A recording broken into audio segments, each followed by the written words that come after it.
Welcome back, everyone, to another episode of the Fake Nerd Podcast. We are back a little early, and I'm on the wrong side of the screen. That's fine. I can fix that. There we go. Woohoo! We're back a little bit early from our hiatus because there were a lot of things that we wanted to talk about, and we didn't want to wait till mid-January to do it. And we got a big announcement for you guys also towards the end of the episode. So stay tuned for that. But of course, I am Brandon C. McClure. Today we are not joined by Ben Magnet, but we are joined by Sparks Whitty. Yes, I am here. Somehow. And Ryan Eliopoulos. Somehow the Fake Nerd Podcast returned. Somehow the Fake Nerd Podcast. That'd be a good tagline for later down the year. All right, so we got a lot to get through today because, with the strikes, what I didn't quite expect was that a lot of the things that would have been kind of dispersed throughout the year and weighted toward, and normally the industry takes like 2 weeks off for the holidays. What I didn't expect was a lot of stuff would be pushed to that end of the year to start getting like these delayed marketing things going. So we're going to talk about some of that stuff today. But how are you guys? How was your Christmas? It was lovely. It was not bad.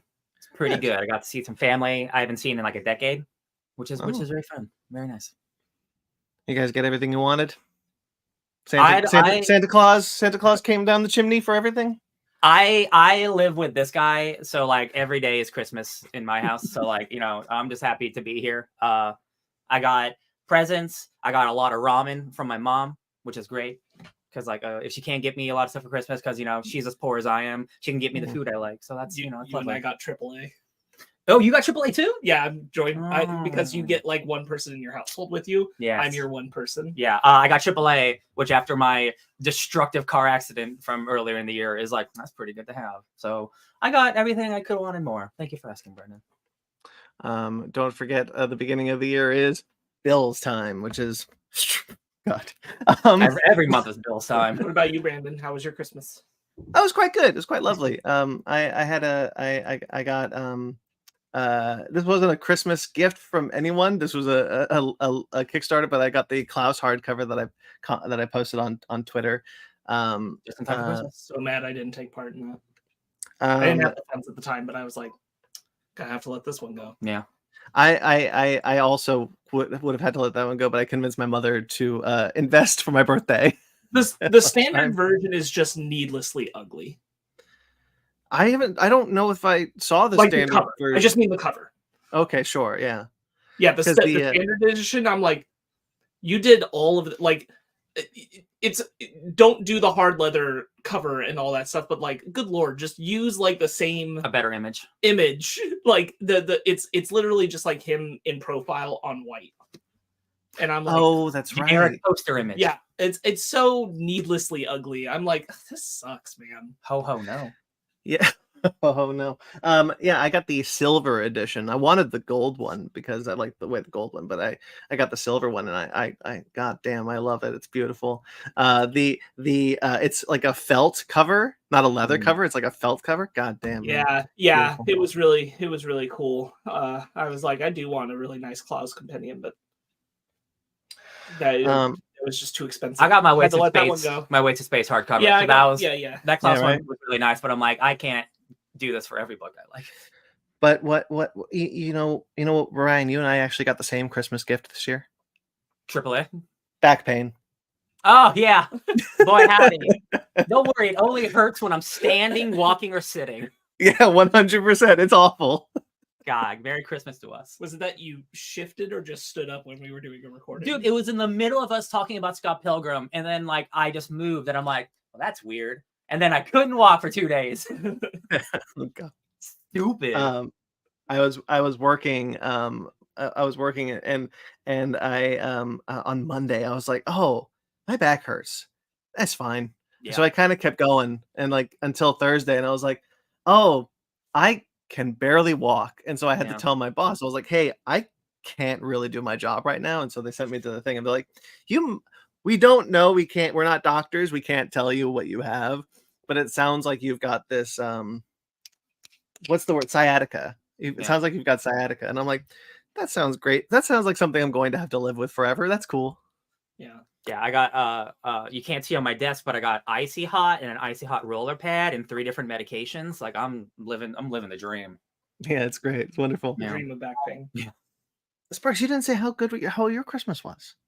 Yeah, I did a little. It was good. It was the same as Ryan, so I just kind of added on to it because we were here together.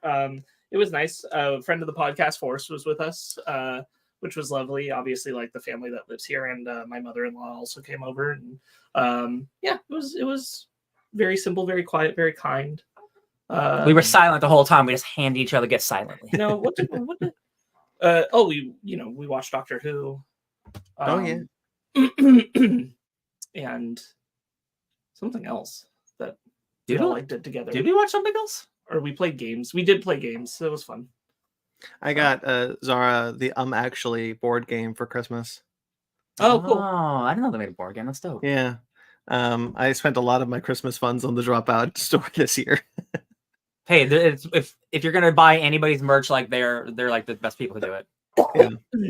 Because I also got Kirk, a friend of mine, Kirk, for the audience. I got him the Fantasy High dice set, so it's all D20s in the style of the Fantasy High characters. That's dope. Yeah, It's so cool it was that really they have cool. like that much different type of merch too. So like you can go hard on like different types of stuff. They've got a plush for Galir, who, if you don't know, for the audience, Galir is like this elf, this like wood elf character in Fantasy High who's just the saddest divorced dad ever. Like literally in the second campaign, he's just killed multiple times because he's just a normal person. So he's got like 5 hit points, and so they made a plush, and it's like it has like a pull string where Brennan will quote like things that Galir has said. It's really funny. Hearing you say the word second campaign is like the greatest thing I've ever heard in my life because you fully transitioned. You're here. Welcome. It's so good. It's so cool. Oh, and the 3rd campaign is starting in a couple of weeks. I'm so excited. Hell yeah. So stoked. Anyway, that was fun. Christmas is always fun. I hope you guys had a good Christmas for the audience, and I hope you guys got all the wonderful things you got. But we have some things that I want to bring up before we get into our news, some things in the description, if that is okay. Speaking of Christmas gifts, our holiday annual, as always, we release a fun holiday special for our audience and for ourselves to kind of like ring in the festive season. That dropped on Christmas Eve. I hope you guys went to see it. Getting some good views. I hope you guys enjoyed it. Fake Nerds watch for Loki, the entire series for Loki, 1 through 3 and 4 through 5. 4 through 6, those are 2 different episodes. Those are both out, as well as Invincible 3 through 4. And Monarch Legacy of Monsters 5 through 6, and Lower Decks 5 through 10. So lots of Fake Nerds watches went out there this week. Yeah. So enjoy those. Lower Decks were officially Jesus. Sorry, cats being cats. With Lower Decks out, we're officially out of our strike releases. Yeah, that was exciting. Yeah, I might talk a little bit about the Lower Decks one, because that was I'll talk about that at the end of the episode. There's something I want to bring up about specifically about Lower Decks that I'll talk about Sure. in relation to kind of our big announcement. But yeah, so Invincible, great season. The season is done for the year, so those first 4 episodes are up, and we did it 2 and 2s. Loki, obviously, so fun stuff. Our Godzilla -1 Cinephiles went up since we last did an episode. Very exciting. That movie's incredible. You'll get to hear it again. You'll get to hear us talk about that movie again on our top 15s. I feel very confident in saying it's in all of ours. Unless it's not in Ben's. I can't imagine it wouldn't be in Ben's. It's that it's the best Godzilla movie he's ever seen. So if it's not, like, what's on his list? Yeah, right. I just went through for the top 15s everyone's predictions, and Ben's were wild. Dude, in some cases. I gotta tell you, I forgot that we do that. I think my list is gonna be like 100% completely different. Yeah, that's so different. You're really funny, and we'll get into why in that episode. But you were very committed to like your top one was cemented, everything else was in flux, and I know your top one is no longer correct. What is my top one? Your top one was Tears of the Kingdom. Oh yeah, that's the wow. Maybe my top 5. We'll see. Yeah, that's great. That's funny. I still have mine. I can look. We don't have the time. We'll do it on the. I'll do it on the episode. And then the final episode that was released is the Fickner Book Club for Doctor Doom, Volume 1 and 2, Pottersville and Bedford Falls. That was Ryan's pick. Yep. Doom buggies. Couple more book clubs to come. You guys are finishing up Scott Pilgrim. Yes. Couple of Fickner's watches to come. You guys will finish up Monarch Legacy of Monsters. That's true. And yeah, cool. Bob's your uncle. Also, all Scott Pilgrim stuff except for the video game is coming to the feed. Yep. Scott Pilgrim Cinephile's on its way, and so is eventually an animation station on that show. Choo choo. And not the video game, but not for the lack of trying. Yeah. Well, yeah. We talked about that. Yeah. We talked about that on something. I think the Cinephile. Yeah. Well, all right. So that's all the links in the description, both in audio and video format, wherever you can find them. Please check them out. Enjoy them. We enjoyed doing them. So there you go. So why don't we get into the news that we wanted to cover this week, which I will bring up our little news mascot here. Oh. We'll start, as we always start, with an in memoriam. By the way, Happy New Year's Eve. It's New Year's Eve when we're recording this. Happy New Year's Eve, everyone. I hope the 2024 treats you well. This is. I don't think we've ever recorded on New Year's Eve before. Yeah, we've never done that. We've always been on hiatus till like roughly early January. Yeah. But yeah, Happy New Year's Eve. Hope 2024 treats you well. But okay, so we have some sad news to discuss before we get into other things. This one was not an actor that I was overly familiar with, but you guys were. James McCaffrey. I am familiar with him. Yes. Yes. I don't know if you've ever played. I don't think you've played any of those games, but that's okay. Because like one, they came out in the 90s. Max Payne, right? Yeah. Yeah. I played Max Payne. Okay. All right. Cool. Yeah. So James McCaffrey is the voice of Max Payne in Max Payne 1 and 2. He's done a voice in every single Remedy game. They make Control and Alan Wake and Quantum Remedy. He is like. He has a smaller like filmography as opposed to some like a Troy Baker or something, but his like legacy is cemented because of Max Payne, which was like the hottest game of all time when it came out. It made a really bad movie with Marky Mark, like maybe one of the worst castings of all time for being a character like that. But he has such a great, beautiful, gravelly voice. Anytime Mark Wahlberg's cast in a video game, it's always the worst casting. It's 100% true. Marky Mark, get off my Apple TV Plus promotions, please. James McCaffrey is a legend. He has such a deep, like gravelly voice, and he's so good for like detective noir stuff, which he did in Max Payne's 1, 2, and 3. And then he was in Control, which is maybe.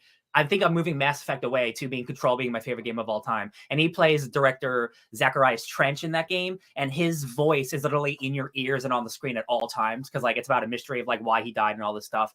And then he comes all the way back this year, just a couple months ago in Max Payne in Alan Wake 2. Not playing Max Payne because they don't know the rights to Max Payne, but he's literally playing Max Payne. It's the same motion capture, voice actor. He's a detective working with the FBI. Like it's just Max Payne. They can't call him Max Payne, and he's so good. He's so incredible. And throughout the years, do they just call him like the detective? No, his name's Alex Casey. Because like he's in like a bunch of movies, so it's like Cold Case Casey and Murder Casey because it's like a murder case. But like he is like one of the foundational like great voice actors of our generation, and like the fact that he continued to work. He also did a lot of TV shows. I just didn't watch any of them. He's like in a lot of like cop shows. Because he's just really good at being that role. But like it's such a shame because like he's so incredible in Alan Wake 2. And then like just like 2 months later he passes away. So like people are still playing that game, listening to him, and like him being so involved in the story was really cool. And like it's just a big bummer. Again, like all these actors we're talking about, like today, like either like it's whether cancer or something awful that they can't do anything about. And I'm just like, it's a big one. It's just specifically sad because like he's in like Game of the Year this year, Alan Wake 2, like a lot of people's Game of the Year. So like, rest in peace, James McCaffrey. You're the GOAT. He passed away at the age of 65 due to multiple melanoma. Myeloma? Yeah. Melanoma, I think is what I can't really pronounce Melanoma? it. No. No, it was something. It's spelled Myeloma. I know I copied it. I copied and pasted it, so I had it right, but I wasn't. Yeah. Can't pronounce it. Just the other day, Tom Wilkinson passed away at the age of 75. The director of MIF himself. Yeah. Oh yeah, briefly. Yeah. Briefly, Ghost Protocol. In a single film. I think people in the nerd circle will mostly know him from being Falcone and Batman Begins. Mm-hmm. Yeah, 100%. He's so good as Falcone and Batman Begins. I mean, he's in a ton of things. Oh yeah. And he's always recognizable and he's always good. But I think about you've never tasted desperate all the time. Yeah. Really great as Falcone. Yeah. Great character actor. Oh yeah. I really like Tom Wilkinson. He was a very fun actor. I've not seen his entire filmography. Obviously, that's quite varied. But huge. I've seen a lot of his stuff, and I've always liked him and everything. He's in 118 movies, and that's not counting his television show appearances. Right. Oh yeah. Yeah, I mean, like, because he's also like a kind of a character actor. Yeah. Like sometimes he isn't, but sometimes he is. That's like what his presence is, and it's always strong. It's always strong when that's what he's doing. God, he's in so many good movies. There's so many guys in Hollywood, like when he shows up in a movie, you're like, oh hell yeah. He's one of them. He's also in bad movies like Black Knight. The Martin Lawrence one. Is that movie still bad? Is that movie bad? I liked it when I watched it when I was 10. Oh man, he must be like the main white dude. Because the main bad guy? I guess so. He's got like high billing. I haven't seen that movie since that came out, but yeah, an incredible, diverse career. I think he's one of those where like Black Knight's probably a good example, though I can't specifically cite it. I do think like even when he was in lesser things, he's always delivering a good performance. He was just like, he was a consistent actor. Yeah. Very present, very he reminds me a lot of the actor's name is eluding me, but I can find it real quick.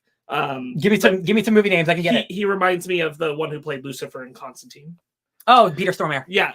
Peter Stormare, yeah.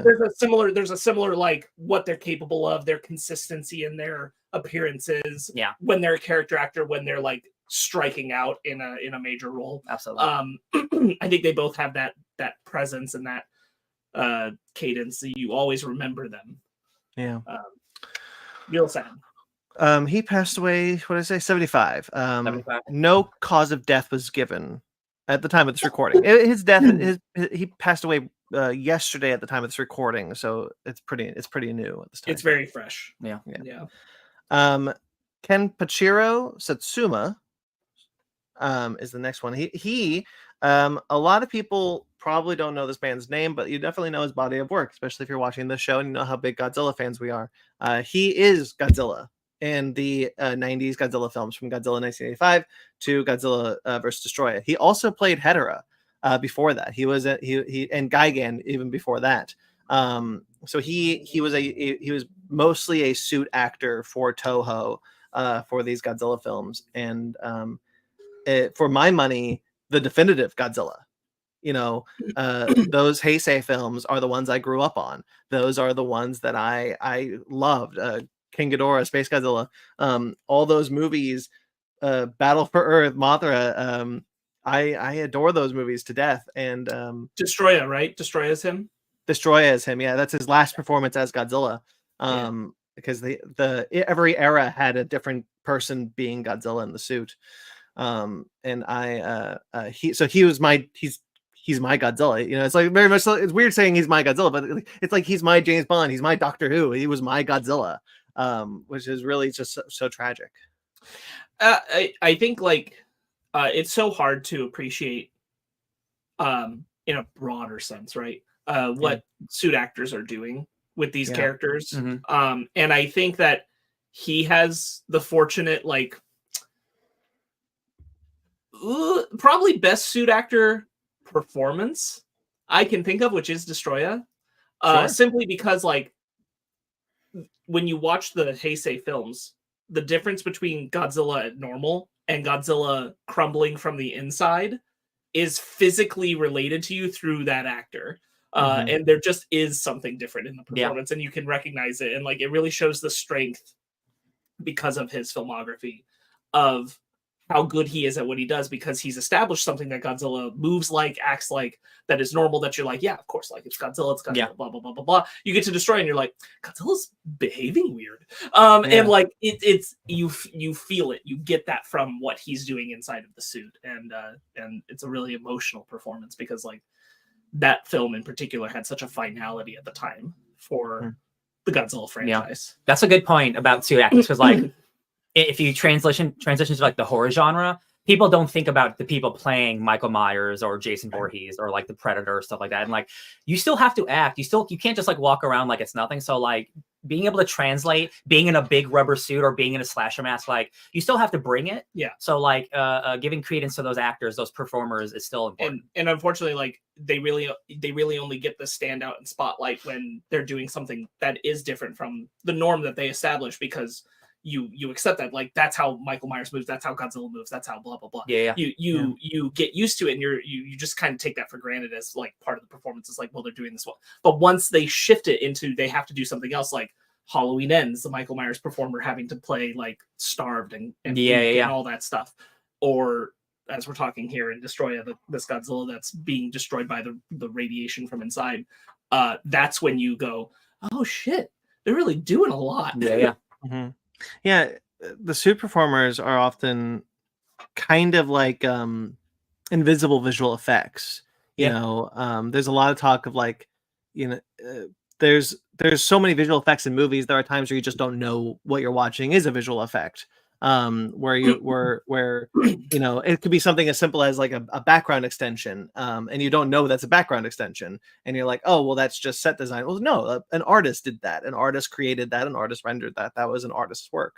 And it's very much in the same way of like suit actors, because you don't really think of them as people in the suit. You think of them as, oh, I'm watching Godzilla, much like you're not exactly watching the actor play Kermit the Frog. You're watching Kermit the Frog. Sure. Great example. So like, you know, it's very similar to how that was established. And but there's so much that goes into these kind of performances, and especially when you're able to be with a character long enough, like this man was for Godzilla, about a decade and a half. And you're able to just kind of like see him kind of think about what it is to be this version of Godzilla, how it moves, how like define a generation's version of this monster. Right. It's really cool, and it's really tragic to lose him. Yeah. He passed away at the age of 76 due to pneumonia. Damn. So also like suit actors have it rough. Like the it's hot in those suits. Their backs are always messed up. Like it's insane, the stuff they have to go through. Oh yeah. Yeah. Definitely like all through that time period for sure. We get back to like core suit actor animation, like really doing it. I think we can make that environment a lot better for them these days. But like, yeah. I know because I found this out when I was at like it was a Toys R Us or somewhere. It wouldn't have been a Toys R Us, but a Chester the Cheeto costume, like the big Chester Cheeto, like they have like a fan in there that goes around. Oh, yeah, cool. And I'm like, can't we have that in Hollywood? Come on, guys. Right. Come on, guys. A lot of the suit performers in Universal, they have fans in them too. But especially like the 90s Godzilla suit was at the time the heaviest Godzilla suit. Oh yeah. Because the Showa one had become pretty lightweight by the end of the run, because it kept just getting cheaper. But the Heisei one was pretty frequently the same one used, and always just very heavy, because there's also like animatronics in the head that allow the head to move, and it's like bulkier on the bottom. So it was not an easy job, but you know, he really shined, honestly. And then finally, Andre Braugher died at the age of 61 due to lung cancer. And when I tell you this was a gut punch, holy shit. Yeah. He's done a lot of stuff, but I think most recently, like his long run on Brooklyn Nine-Nine, which is a show I know you love, Brandon. I haven't watched all of it, but I watched a lot of it.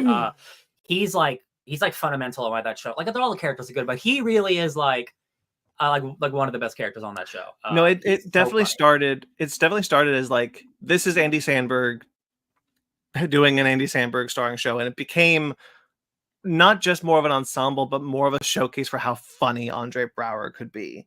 Yeah. Because he was introduced in that show as kind of this stoic kind of I'm not funny cop. But through there, they were able to mine comedy. But as the show kind of progressed, he became much more animated, became much more aware of his comedic. Like the character became much more aware that he was comedic in the way that he was talking. And it just there's things online that people can watch. So I'm not going to quote any Brooklyn Nine-Nine jokes, but there are just some that I'm constantly thinking about from him that are just the funniest thing in the world. But Sparks, what I wanted to bring up also, you and I don't know if this was how you were introduced to Andre Braugher. This is how I was introduced to Andre Braugher, was Men of a Certain Age. Mhm. It's not how I was introduced to him, but it is like one of the performances that stuck with me. Yeah. Because my wife was watching House over the past like 2 months and going through, and I remembered that he plays House's therapist for like a whole season. Oh yeah. At one point, which I totally forgot that he was even in the show. Yeah. So like I'd seen him a lot and I'd liked him in a lot of things, but I hadn't always like registered the consistency of him until Men of a Certain Age, where he was with Ray Romano and Scott Bakula. Thank you, Scott Bakula. That was a really special show. It's funny. I was looking at his like how like his filmography. I'm like, oh yeah, Men of a Certain Age. That show's like a couple years old, right? No, it's a decade old. I'm like, wow. I still remember seeing those commercials and walking in slow mo, and I'm like, God, we're all getting older. Goodness. I know him from like a lot of things, but like The Mist. He's like one of the antagonists in The Mist. Stephen King's Frank Daramont's The Mist. I haven't seen that. I want to. You haven't? No. Oh, buddy, that's a banger. And he is like, he takes like a pretty like surface level I'm playing both sides kind of character, and like really gives it like pathos. He's also in Glory, which I watched in high school, which is like the came on the 80s. It's the world, the Civil War, Civil War movie. That's his first major film. With Matthew Broderick and stuff. And I'm like, man, he's been around for a while, like kicking it.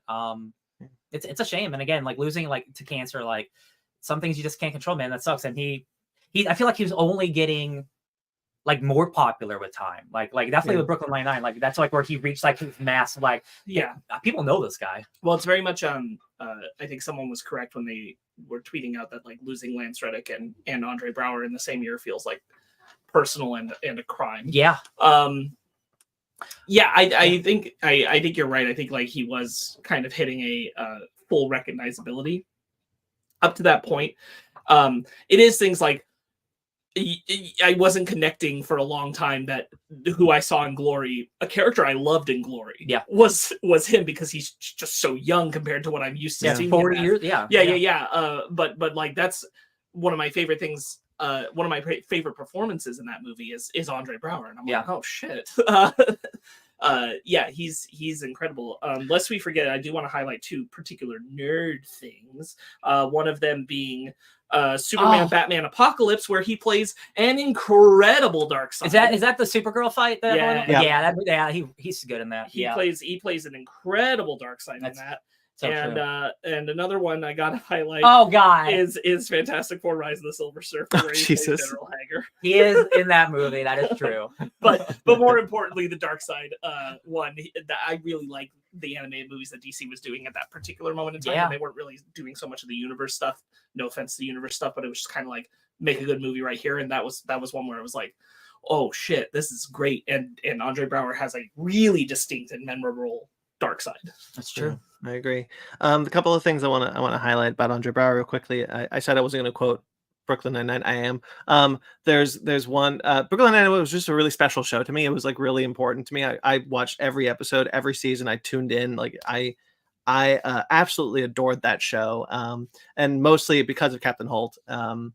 But so his character Captain Holt, there's one moment in, I think this is the first or second season. It was early in the show when when he comes in and he has a cast around his arm, around his hand, and Jake, who's Andy Samberg's character, is like, oh, how'd you get that? It was like, I tripped.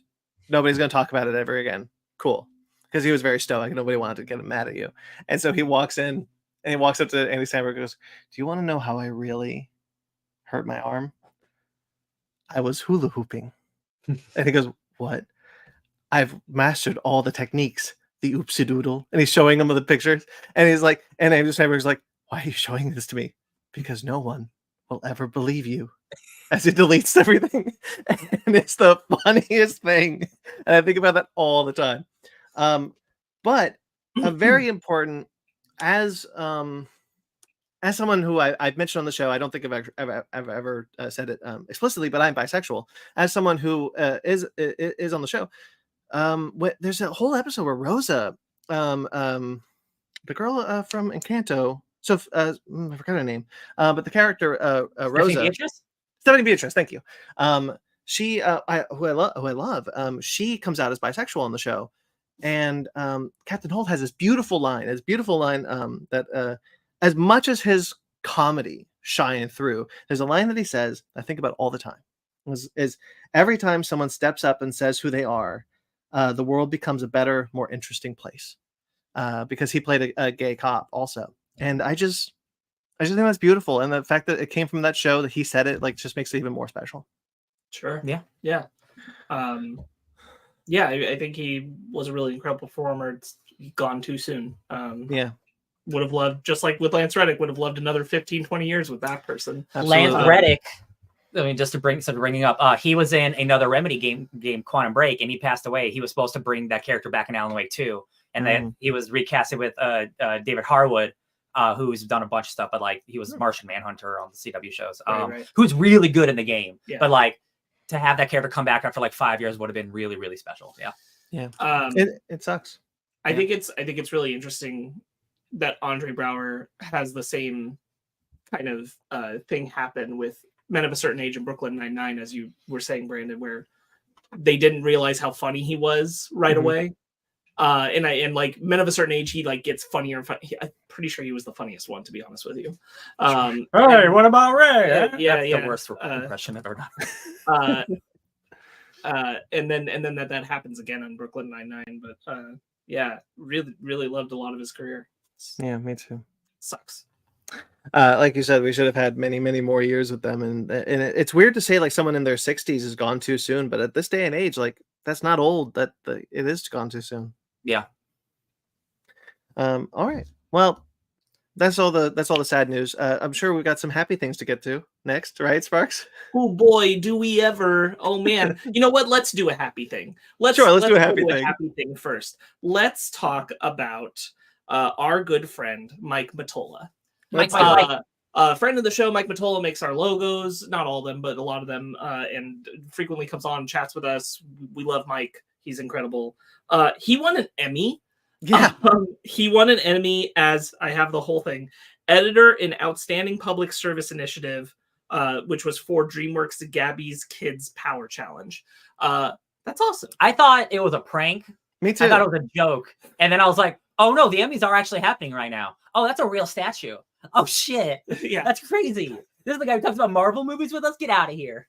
This is the guy who makes the posters. Like, what are we doing? Like, because like I also thought it was a joke, and I was just like, hang on. So I looked him up. I looked up on IMDb, Mike Matola, editor. I was like, okay, but this is the same Mike Matola, because he didn't have a picture at the time. I was like, is this the same one? And I looked up the list of the Emmys, and there it was, Mike Matola, editor. Because these were for the Daytime Emmy Awards. And I just like floored. Like, honestly, congratulations, Mike. This was incredible. I didn't know he was doing this. And that's awesome to have won this really cool award. Yeah, really happy for our friend Mike that he's out there doing such incredible stuff. We just want to highlight and appreciate our friend, because that's awesome. I remember, Brandon, you were there. Like, he's just a guy we met at a Comic-Con selling posters that he made, and now this dude's winning awards. Crazy. And he still talks to us. Thanks, bud. Yeah. We definitely stagnated. He kept going, and he's still looking at us. I'm just happy about that. Climbing. Look at him. It's really cool to see people that you know succeed, just in general, like whether or not they be friends or acquaintances or whatever, just people that you know are kind and that you like genuinely succeed in really cool ways. And no one deserves it more than Mike at this point. Yeah. Dude's a hard worker. Yeah. That's wonderful. We just wanted to shout him out. We love him. We're really happy that happened for him. That's amazing. Let's get back into the dirt now. Give us some dirt. Okay. Let's go to Christopher Landon leaves Scream 7. Yes. Okay. That's not bad. This is not bad. No, it's not. It's not bad. It's weird in terms of when he decided to say something. Mm-hmm. Sure. Which could have been a contract thing. I don't know. Christopher Landon kind of like very passively let out, like, by the way, a few weeks ago I left Scream 7, no longer attached to the project. It was I'm not quoting him specifically here, I'm paraphrasing, but that it was a dream thing that turned into a nightmare and all this stuff. He did say that. Yeah. But that he left, and it's still never really cemented in terms of him kind of like championing that Melissa Braugher was right to stand up for what she stood up for, anything like that. He's being very diplomatic. Yes, that's what it is. And like if he agrees or disagrees, he's really trying to hide it, which I think just kind of sucks in a broad sense. I wish someone who I really like the work of, like Christopher Landon, was willing to actually stand up there with the full backbone and say, like, the firing of Melissa Braugher was wrong, rather than just saying, like, it wasn't my decision. Yeah, sure. So this is so I pulled it up. I pulled up the tweet. I'll really read. He's got 2 tweets. I'll read the first one.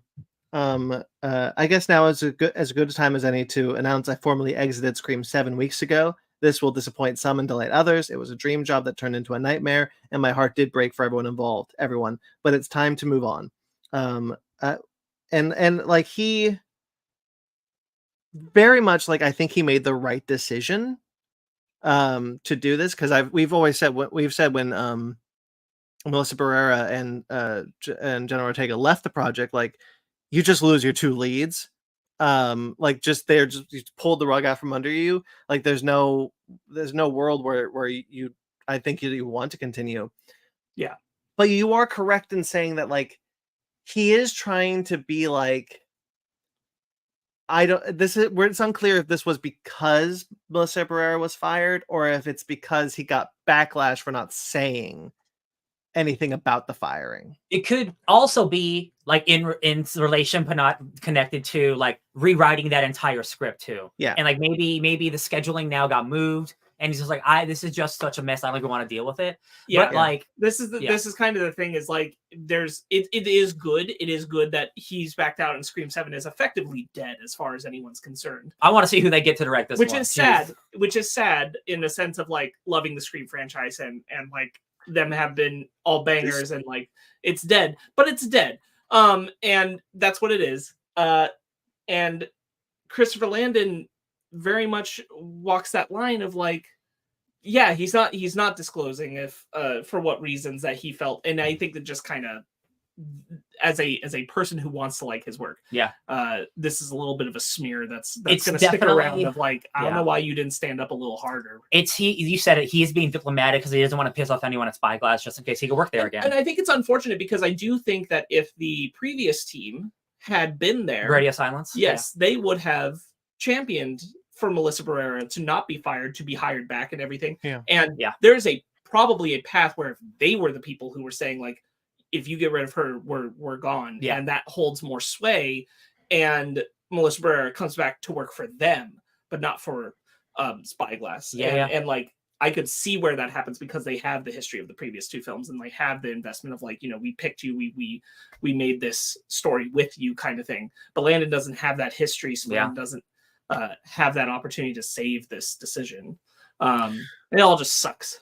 People have been talking about it, like, Sparks, you've already said it, the Scream franchise is effectively dead at this point, and you're absolutely right. Like, because, like, Scream 6 came out this year. Yeah, that's crazy to think. And it was the most profitable Scream movie to date, I believe. It was maybe that's not true, but it was a very profitable Scream movie. More profitable than the first one. I think if you did, like, inflation comparisons, the original Scream probably beats it, but only by, like, inflation. Yeah, it was a banger. It definitely was a winner. audiences loved it. You're coming hot off the heels of one of the most popular Scream entries ever. You've got all this momentum. You lose your director, and then you fire your lead. Your other lead backs out, and then you lose your other director. Like in the course of the same year that this incredibly popular entry was released, in the same year that everyone was saying that Scream was back, now it's dead. Less than 6 months, maybe more, but like around 6 months later. Yeah. It's pretty wild. What a wild trajectory. He made a huge mistake in speaking out and firing Melissa Barrera. If they just shut their mouths and didn't acknowledge it one way or another, they could have just kept on rolling and made a movie, but they had to be done. Yeah. So many studios shut their mouths and make a movie. Like how Warner Brothers went forward with The Flash, and Amber Heard isn't in Aquaman a lot, but she's there. This is a great point. This is a great point that does kind of tie into one of the other things we're going to talk about, but very much like studios will just push forward and not make a big deal out of it if it's white people. Yep. 100%. Especially white men. Like that really happens a lot, but boy, we can push around those minorities as much as we want. The Stranger Things has multiple cast members just doing the worst shit possible. And I'm like, that show is getting going. It's going to be full stop. We're seeing it. We're going to see that show no matter what with those people in it. So I'm just like, it is really like certain people are really getting targeted for this stuff. Just free Millie Bobby Brown from Stranger Things. It's all we need. Dude, she wants to be free more than anybody. She's done. She's ready to move on. Yeah, I don't blame her. Yeah, she's got a great career ahead of her. Oh yeah, I agree. Yeah, it's so crazy that like I'm so glad you brought up that because like white performers and specifically white men will get away with countless amounts of shit all the time and not have anything happen to them, but we're seeing here with Melissa Barrera immediately like the slightest thing, which it doesn't even fall in line of what they were saying it was, and they kick her out, and they've killed a franchise. They've killed a franchise that everybody liked. Yo, people are still talking about the Will Smith slap.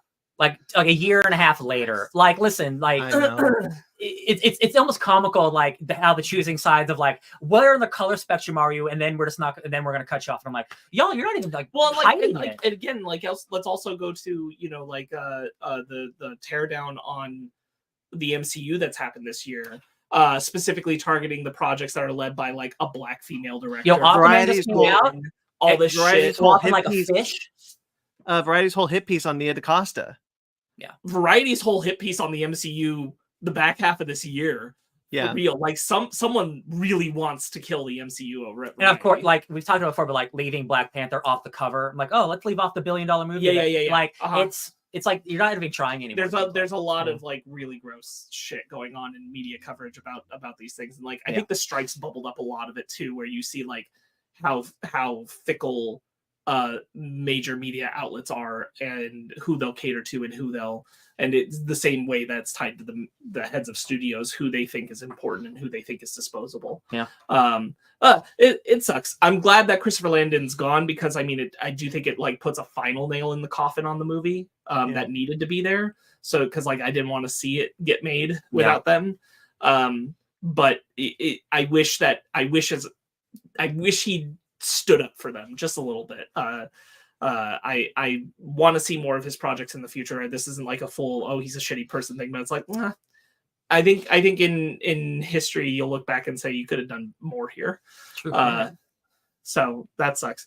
Let's kind of segue into something that's very similar with the Jonathan Majors conviction that's happened. I'm gonna real briefly because I just go through. So the jury convicted the actor on charges of reckless assault in the third degree and harassment, but found him not guilty of intentional assault in the third degree and aggravated harassment in the second degree.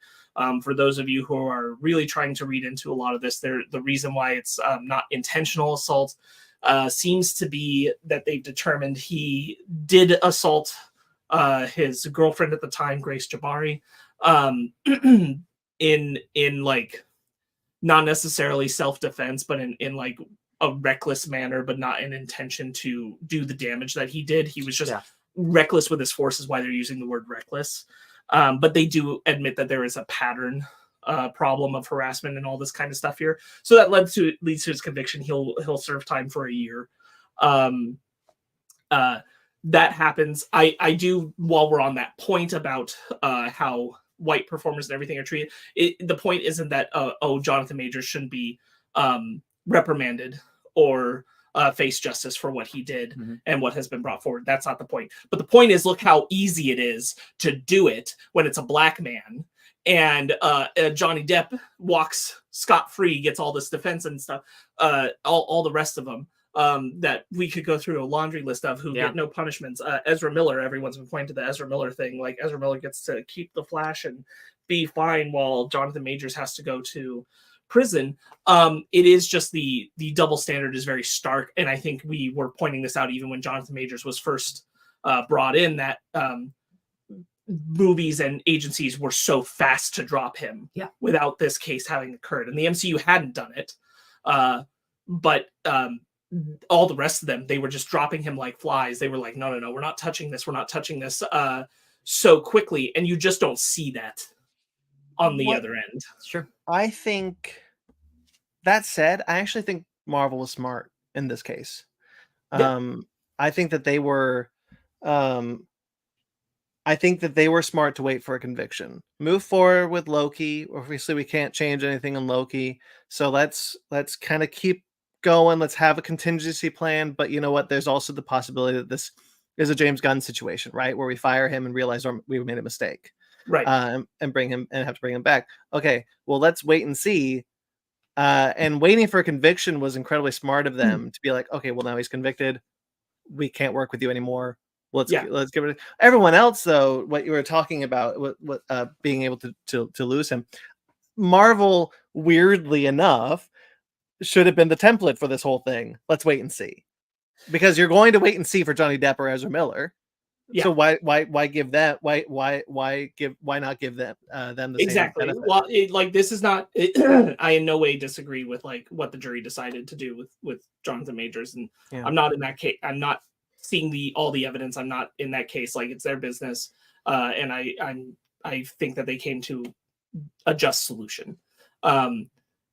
I do think like we have a problem in Hollywood of really running up the narrative of what people have done wrong before enough evidence is out there. Like, there's a reason why we have innocent until proven guilty, but in the court of public opinion, it's very easy for media outlets to sway that in a direction. And certainly the Jonathan Majors one was swung. I saw a lot of like black film Twitter, and a lot of other people were saying like, hold up, because it's not so much that they're saying like Jonathan Majors can't possibly be guilty, but they're saying like, you can't just throw the man under the bus so quickly with the narrative of the media, when we don't do this for the other white actors in his position, when we don't do this for the people who have seemingly done worse. And we give them benefit of the doubt. He has to have benefit of the doubt up to that point. And like, I think that's been a real struggle with the Jonathan Majors thing, where everyone's kind of like, all it took was a couple of people saying like, I knew him in college and he was a piece of shit. And everybody just kind of went, must be true. Well, what you're talking about is unfortunately the only example I can bring up is something that you didn't want to talk about. So we were not going to spend a lot of time on it. But what recently came out about Vin Diesel? He's being sued for sexual assault. How quickly was that? Like, well, let's wait and see. Let's brush that under the rug. How quickly was the reception between the two of them was so drastic, where there's not a lot of backlash towards what happened with Vin Diesel, but there was towards Jonathan Majors. You're right. I didn't want to delve too deep into the Vin Diesel thing, but it's exactly because of this point where like we should be waiting. It should be innocent until proven guilty. I will not be shocked if these allegations against Vin Diesel are true, and it's going to be really, really sad. But we can't just like run with the first things. There's a reason why there's supposed to be a system of like going through the evidence and checking things. And like, yes, obviously some people get away with shit when they really, really shouldn't. Oh, the system's broken. Like no question. But it's just so, and again, like Jonathan Majors did something wrong. That's not the point. The point is that it's the way that Hollywood treats people. and feeds that machine to spin it in a direction even before the conviction had come. Because let's say that he'd been seen innocent in this. Disney would be the only ones who still had him for anything, and then everything else he'd have to pick up and rebuild his reputation. And like, that's not the way we should be treating things going forward. Right. You know, and it's just been really, really jarring to watch people who were like really hoping that they could prove, not so much because they were holding on to Jonathan Majors, but because they really wanted to prove that the media machine was bad and wrong for the way that it was doing it, and prove that this is, but you know, like, unfortunately, this also feeds into their idea that like, well, it's right to do this because he was convicted. So we're fine. We didn't do anything wrong because we turned out to be correct. There's such an interesting, like, and again, like, I'm using Jonathan Majors as an example. As Sparks already said, you know, the courts have deemed him guilty in this case. So, you know, so that there it is. But like, there's so much of like, the general public really subconsciously maybe want minority creators and actors to fail. And that when they fail, it's a lot harder for them than it is for us. We always talk about like how white male directors will fail upwards. Doesn't matter how many flops you get, you'll get another movie. But Nia DaCosta will struggle to get her next project if the Marvels bombed. She was already got another project lined up, thank goodness. But like, as an example, that's not always the case. And so like Patty Jenkins, like, when was the last Patty Jenkins? One of 1984 seems to have killed her career. Like, where has she been since 84? Rogue Squadron was supposed to come out this week. Yep. Yeah. So like, I hate 1984. I hate Wonder Woman 1984, but I wanted Patty Jenkins to keep making movies.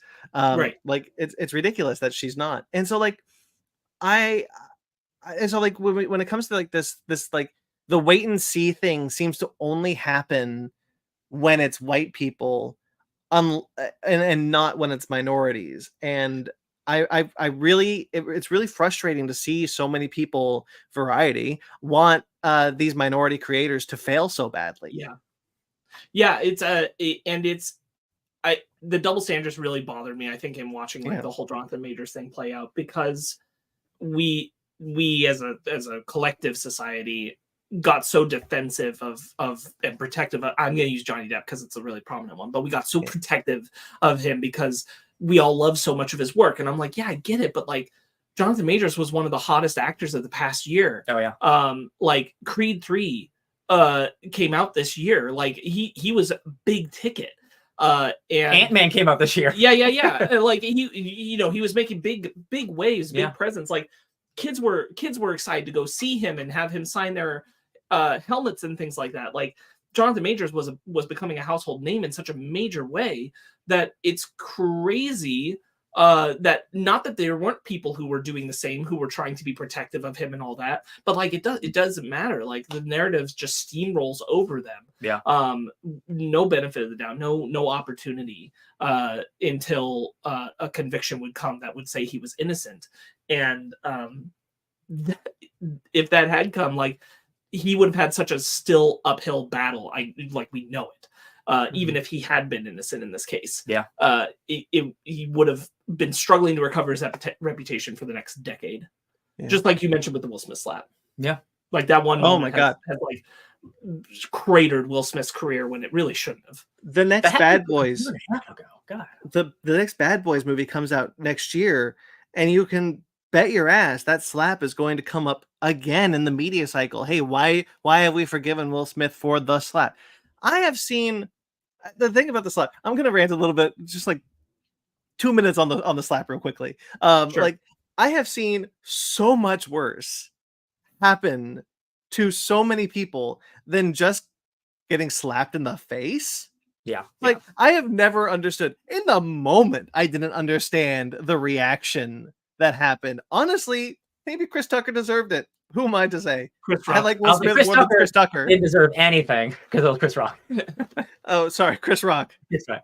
I think Chris Rock always get them personally. Like, he's turned it into like this relaunch of his own stand-up career. Oh yeah. Like, God, get out of here. Y'all, half of y'all need to get slapped once in a while. Okay, slap is like It's not that bad. You will survive. It's like, but they because Will Smith is a black man, they act like he shot him. Yeah. Like that's what's happened. Uh, And Will Smith has been banned from the Academy for 10 years and is going to have to rebuild his career after winning an Oscar. Yeah. No, They're not even like no. And like we know, honestly, the heartbreaking reality is that like they're not going to like rethink the way that they're picturing him until he passes away.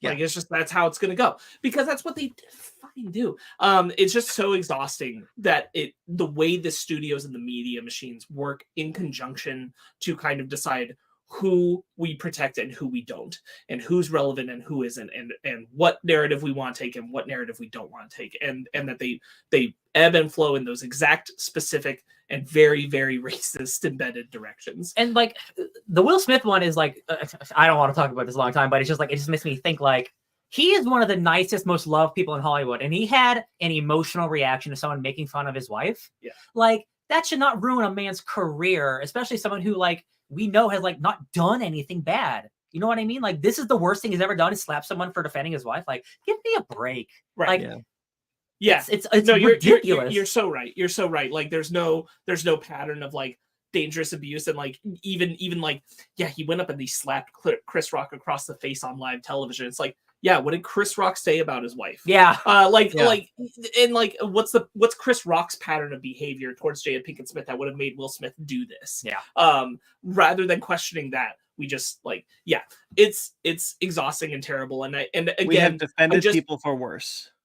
Yeah. And I just wish that the road to this case being seen by the jury was not the way that it was, because it feels like the odds were already stacked against Jonathan Majors anyway, regardless of if he could have proven his innocence. Like it's just not the way that the system should be. As someone who does like him as a performer, yeah, like it's just not the way that the system should be. I'm glad that the jury saw the case through, that they made the determinations they did. I'm in a way relieved that they determined that he did not commit intentional assault. It's not necessarily that much better, but it is a little bit of a they looked at a lot of stuff and determined that like he was in reckless use of his power, and that feels just a little bit better to not know like he just flown off the handle intentionally wanting to hurt somebody. Yeah. But there's still issues and a long road to recovery of Jonathan Majors will have to work on himself, and Jonathan Majors will have to go to therapy and all these kinds of things. And whether he has a career in the future or not, who knows? It'll be very hard for him. Yeah. But like we've forgiven a lot of other people for a lot worse. So I don't know. In terms of the MCU stuff, I find it absolutely fascinating how everyone's like abandon the king and just drop it. And this is the more interesting part, the more nerd podcast stuff I wanted to focus on is less is the MCU this sucks. The MCU just can't catch a break. But I just want your guys' reads on should they drop Kang or recast Kang? Well, we know the answer that the MCU is doing, and it looks like they're dropping him. Right. But there's never been an easier way to recast someone I've seen in my entire life than an infinite number of these different men. Just recast them. Yeah. Like you don't have to destroy your plans. And they might not have even been good plans, but like we know like King Dynasty, like that's being reworked now. Yeah. So it's just Avengers 5. And I'm like, luckily, which I think they needed anyway to a degree. But yeah, like, no, absolutely. Yeah. But like, luckily Loki did kind of put it in a box where like, we don't have to revisit King if we don't want to.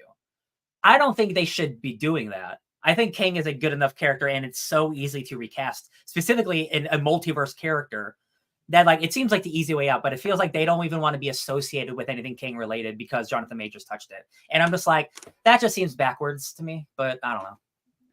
Here's my big brain thing that I would like them to do. Terrence Howard. You did it. You read my mind.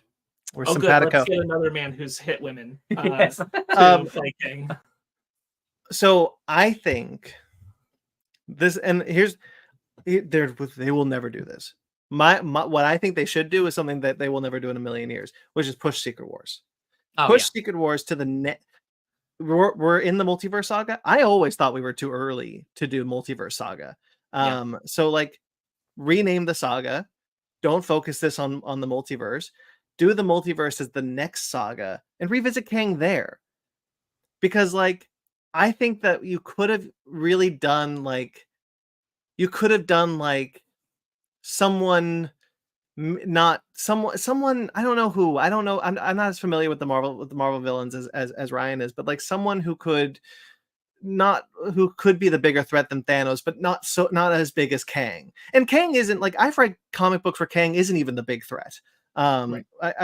We just read Doctor Doom. Kang's not the big threat in that. He's just a dude hanging out with Doctor Doom in that book. So like you could do something where you kind of pivot away to a different Marvel hero, a different Marvel villain that can challenge the Avengers, and then go back to Kang with a different actor. And kind of like refocus the efforts to make something a little bit more like Kang is we can start building up to Kang a little bit more down the line. We already know there's a line in Loki that actually sets this up really well, which is when they're talking about have they found us yet? No, they don't seem to know we're here. They're talking about the Council of Kangs. The Council of Kangs doesn't know the TVA is there. So then, okay, well, maybe it takes them a lot longer to find out about this than it would have normally. Yeah. There are like the two villains that immediately come to mind, besides Doctor Doom, which is what they seem to be doing. We're introducing the Fantastic Four. There are two big Fantastic Four villains you can use. It's Galactus and it's Annihilus. Annihilus is the leader of the Negative Zone, and he has the Annihilation Wave, which that was one of Marvel's coolest events is the Annihilation, and like that is a big enough threat for the entire universe. Right.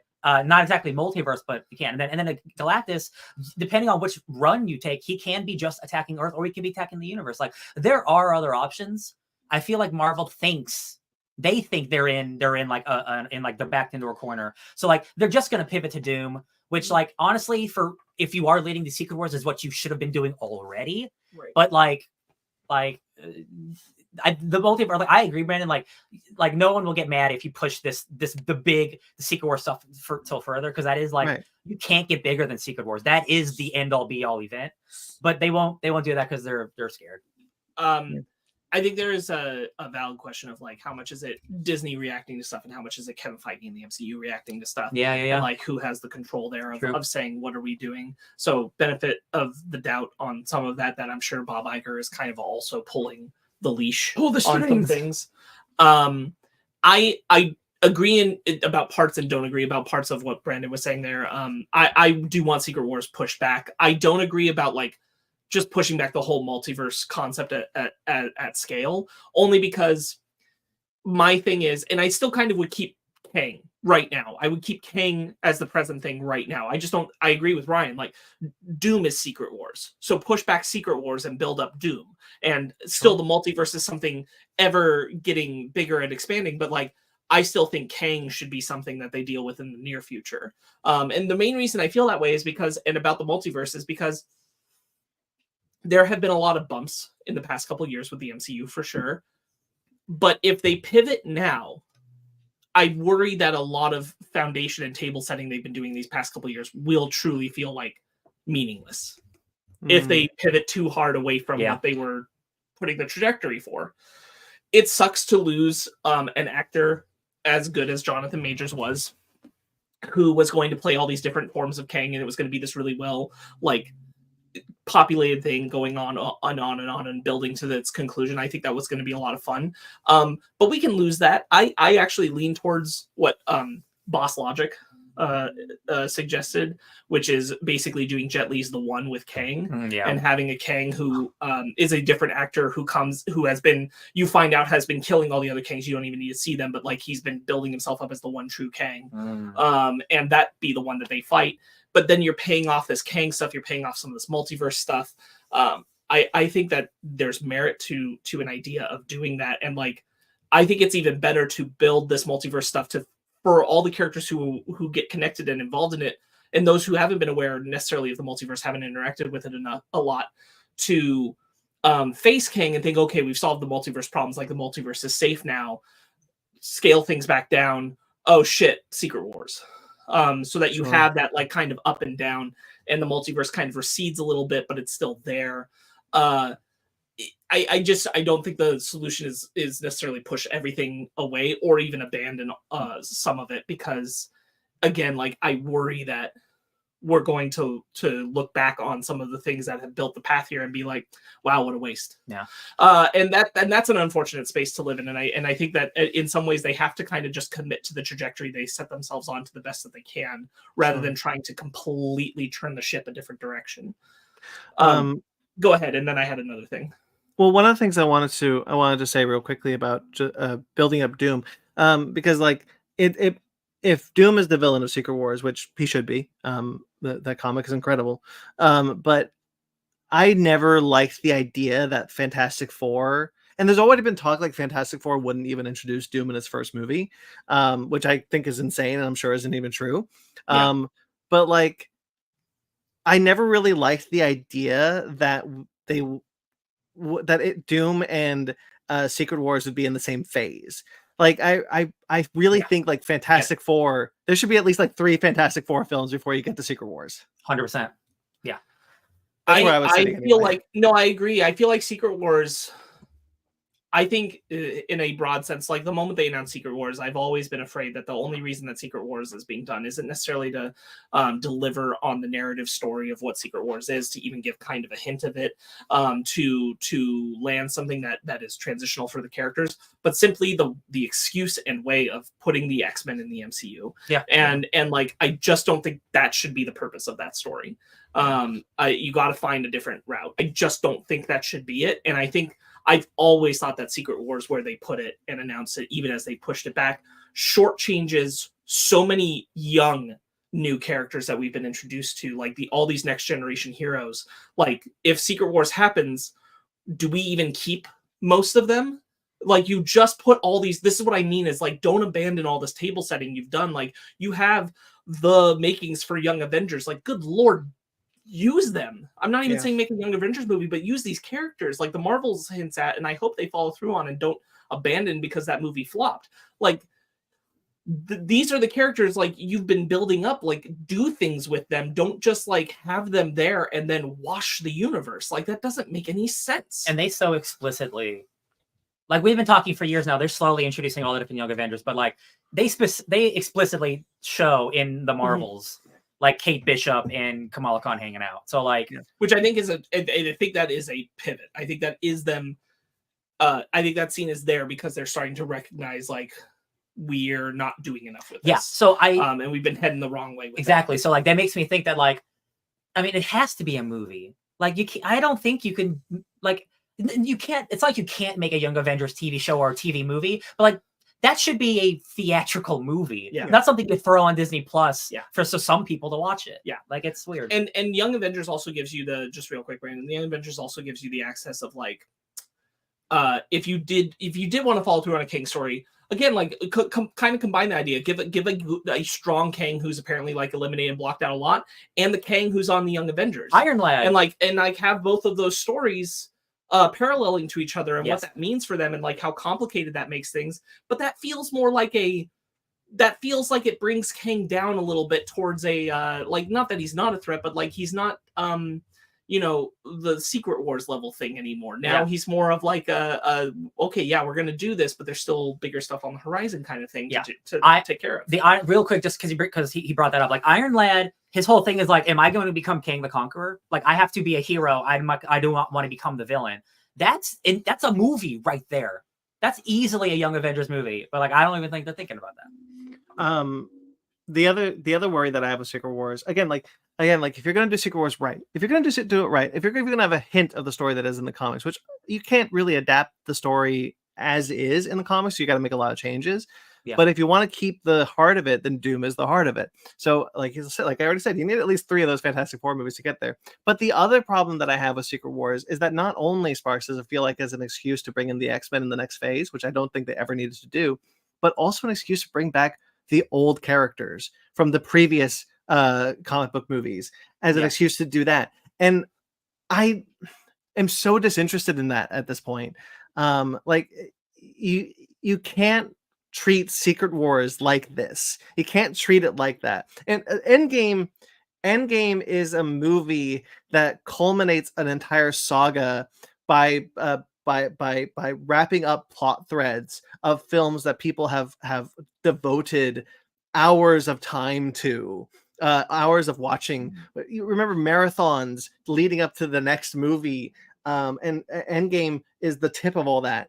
And then you can't go like, in my opinion, you can't half-ass a Secret Wars movie to just with a bunch of nostalgia bait and then make it set up just the next phase. Yeah, I don't think you can do that, and I don't want to see that. If we're doing Avengers 5 and you want to keep Kang, you have it be wholly separate from Secret Wars. And in my opinion, I agree with Sparks. You make that. I agree with Sparks and Ryan's point. You make that Young Avengers. Yeah. To me, Secret Wars has just always felt like it should be the culmination of the MCU, as we know it. Yeah, and like this is where you say goodbye.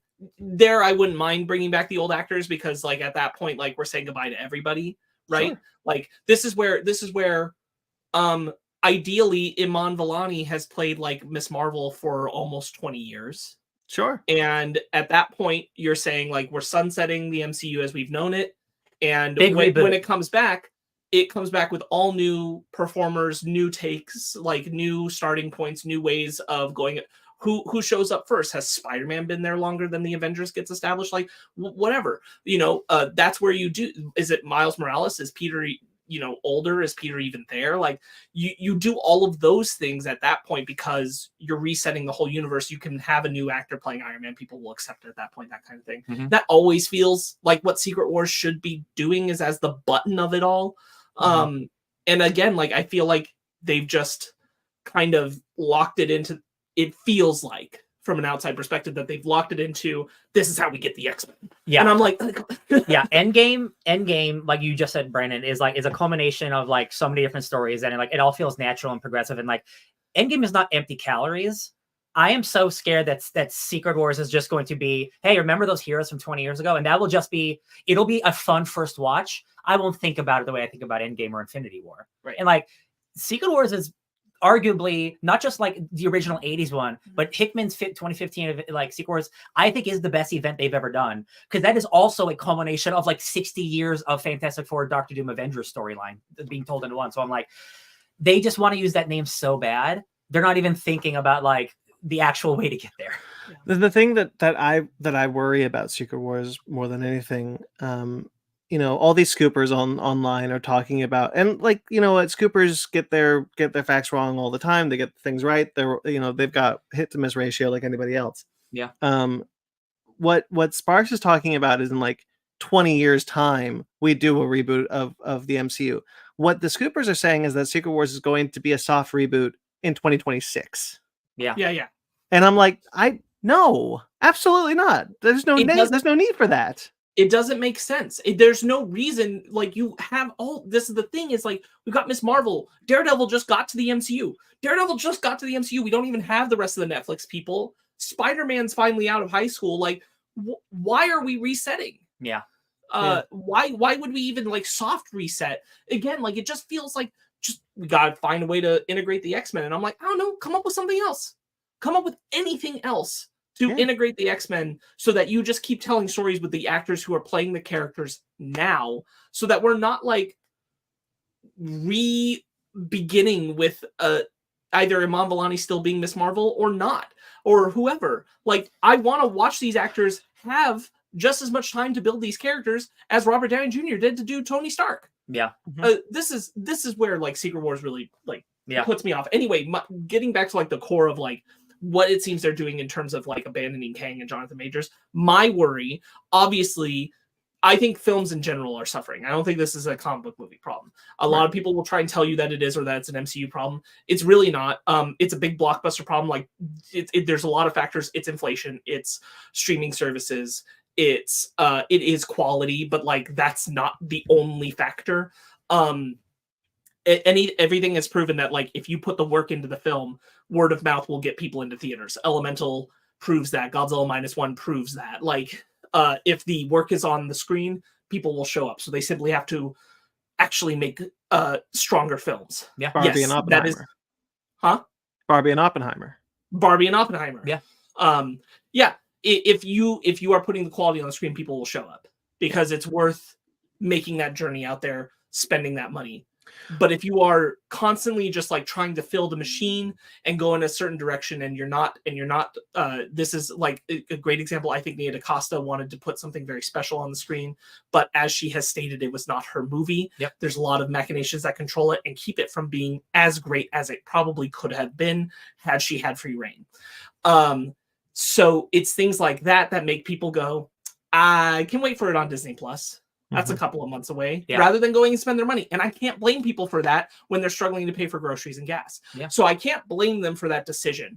Like, am I going to go spend the money on the Marvels, or am I going to go see Godzilla -1, which everybody's talking about? Like, how am I going to spend my $15? I only can go see one movie. Yeah. So I think that those are important factors. That being said, I do not think that slotting out Kang and slipping in Doom is any way to energize the fan base about where we're going right now. It's a band-aid. This does not sound like a way to get people back reinvigorated with the MCU right now. Does not sound like a good idea. Does not sound like making everybody who has been loyal to the MCU loyal. I use in quotations in a loose term. You shouldn't like just have undying loyalty to a franchise where you aren't critical of it. That's not what I'm saying. But if you're a person who has wanted to support and watch all the projects, if they're about to do something that makes you feel like spending the time even with the projects you found lackluster to be meaningless, it is going to be hard to keep people invested. Yeah. Look at Secret Invasion. It's a wholly really hard time coming back from that one. It's a wholly meaningless show that I spent hours watching, and I'm completely and that's my fear, right? Like Secret Invasion will never matter to anything, and I know it. Other than we'll never see Maria Hill again, except in What If. Well, that sucks. We're definitely never seeing Gaia again. Yeah, and if we do, what are you doing? She'll probably be killed at the beginning of a movie. Secret Wars. Like, she'll be killed at the beginning of Secret Wars. Someone's dangerous. Oh, that's such a good point. But that's a great example though, Brandon. I know why you were saying it, because like Secret Invasion badly hurt you this year, and it hurt all of us, I think. But to your point, like part of the problem with Secret Invasion is also that like I don't like that show. I think they made a lot of mistakes. I would still be interested in watching the thing that would have happened next, where people are in a panic and they're thinking that anybody could be a Skrull. If they actually were doing a story that followed up on that superheroes are having to deal with like people who don't trust them, who think they could be Skrulls and all this kind of stuff. If there was room for that kind of story to happen, that is something that would interest me. Yeah. Like I can't pretend it isn't. But what bothers me is that it wasn't good. And even then, it's never going to matter. None of the things in it are ever going to be referenced again. And if you retroactively make a lot of Phase 4 and 5 feel that way, because we are abandoning this Kang stuff and other things attached to it, that's going to suck for a lot of people who have kind of shouldered on and said, like, this wasn't my favorite, but, you know, I like where we're going. Yeah. A movie we haven't really talked about much because we won't see it till next year, but Deadpool 3, we know is a like multiverse movie, and like the TVA is involved and like other heroes are involved, and like I think Deadpool is going to be like a linchpin of like, do people care? Not just because it's Deadpool, but do people care about this multiverse stuff? Because like I know a lot of people watch Loki, and Loki, I think both seasons of Loki are good and has a pretty high like, you know, like people watching rating and whatever. But like, do they care about it enough? Like in a Deadpool movie, where the next Deadpool movie is foundational for the multiverse saga? That just is like, I think people are gonna go see Deadpool, but like I don't know if they're gonna care if like Owen Wilson shows up. You know what I mean? Like I don't know. It feels like Deadpool 3 feels like a really interesting movie to be in the middle of. We're building to the end of the world. Well, this would be one of those things where like it would feel more impactful if it feels like it's another piece of the puzzle. Yeah. Of everything mattering, of what it's building to, just in the way that we find the Infinity Stones. Mm-hmm. Oh, the threat of Kang is omnipresent. But if we are backing off of that threat entirely and saying pretty much resolved, instead of it feeling like a slowly encroaching cloud that it has been up to this point, you're right. Then the multiverse kind of feels like, well, people should be tired of it because it really doesn't matter. Led to nothing. Yeah. Ultimately, like most of it led to nothing. Like we got a What If show. Loki had its Kang stories, and otherwise we're good. Like otherwise it's just cameo fodder. That's speaking of, I'm 3 episodes into What If. It's pretty good this season. I'm happy about it. We are also 3 episodes into What If. So far, I have enjoyed it. Happily surprised. But notably have not hit the Captain Carter episodes, so TBD.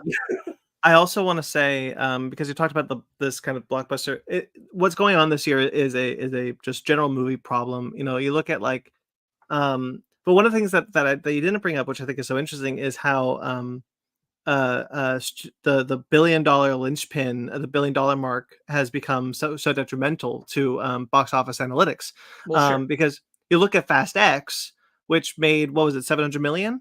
Indiana Jones, Dial of Destiny, Mission Impossible 7, all made honestly respectable amounts of money, but none of them hit $1 billion.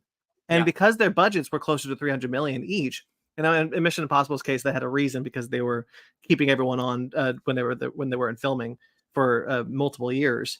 And then obviously the second film being filmed at the same time. You look at like all 3 of those films are considered disasters. Yeah. But realistically, they shouldn't be. Yeah. Even Ant-Man and the Wasp: Quantumania is seen as a disaster, and it's top 10 of the year. That's wild. That one year, what was the like the year that Endgame and Lion King, all those movies come, like every single Disney movie made over $1 billion, and they're like, wow, we're in the gravy for the rest of our lives. And that will never happen again. Never happen again. That will never happen again. They were just that was the luckiest year Disney will ever have in its lifetime. And like, again, like, look, whatever you think about the quality of these, I didn't like Fast X or Indiana Jones and the Dial of Destiny. But like, whatever you think about the quality of them, audiences still went to see them.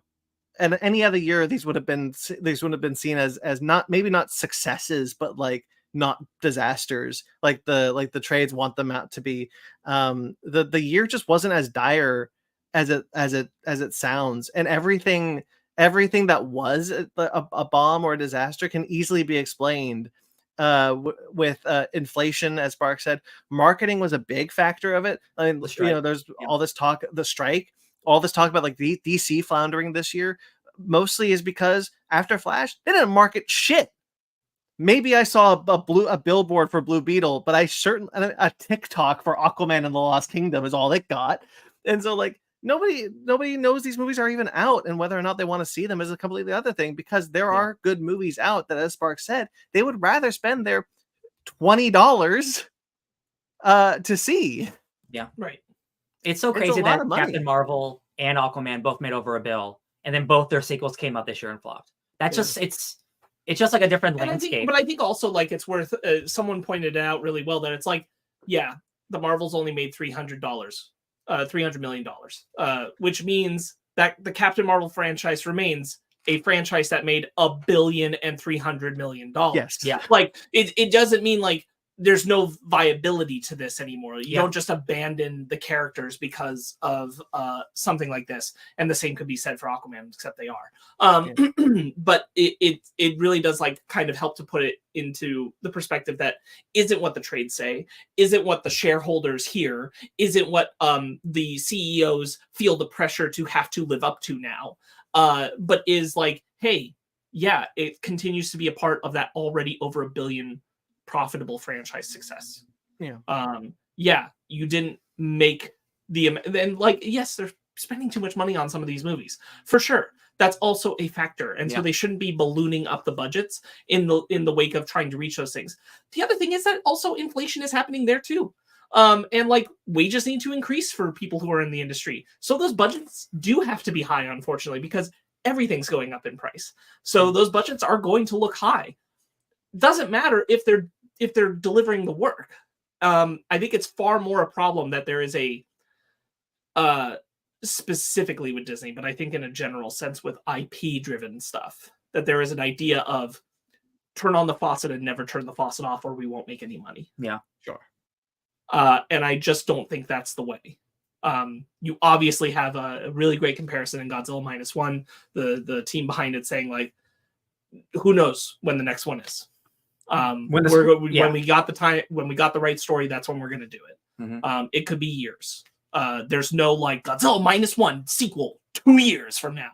And it's hard with the MCU because like there's so much you want to do and there's so much you want to cover, but like everybody has been saying like we don't want the MCU to stop. We just want them to slow down. Yeah. Yeah. just Quality put a little control. more effort and thought into what they're doing. Yeah. All right. Well, where should we move on to next? That was a fun discussion. I think it's all trailers and gravy from here. Oh no, it's not. We have one other thing. Do we? Is it dirt or is it a flower? Y'all want to talk about that One Piece anime announcement from Netflix?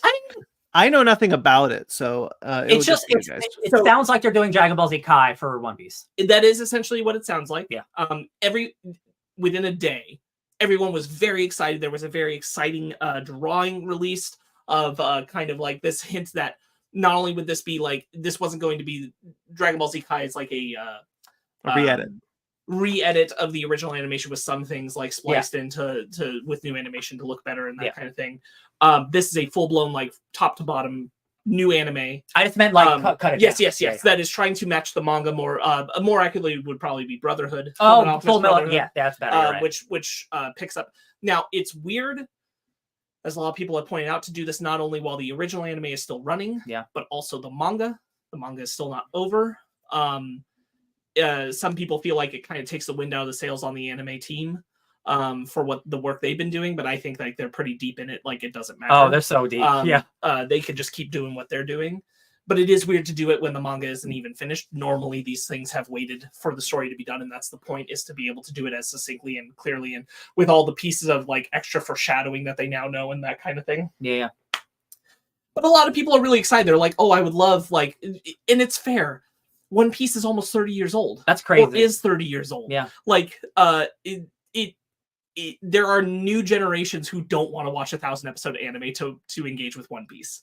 Like, there are kids who are going to want to engage with One Piece, don't want to watch that old ass anime. Yeah. Like, yes, it looks good today. It doesn't look as good, back when they were doing season 3 of filler. Yeah. Like, it just doesn't. So yes, through Netflix, they announced this. The studio behind the One Piece, which is the title, has teased that it will be different from the original in terms of the style.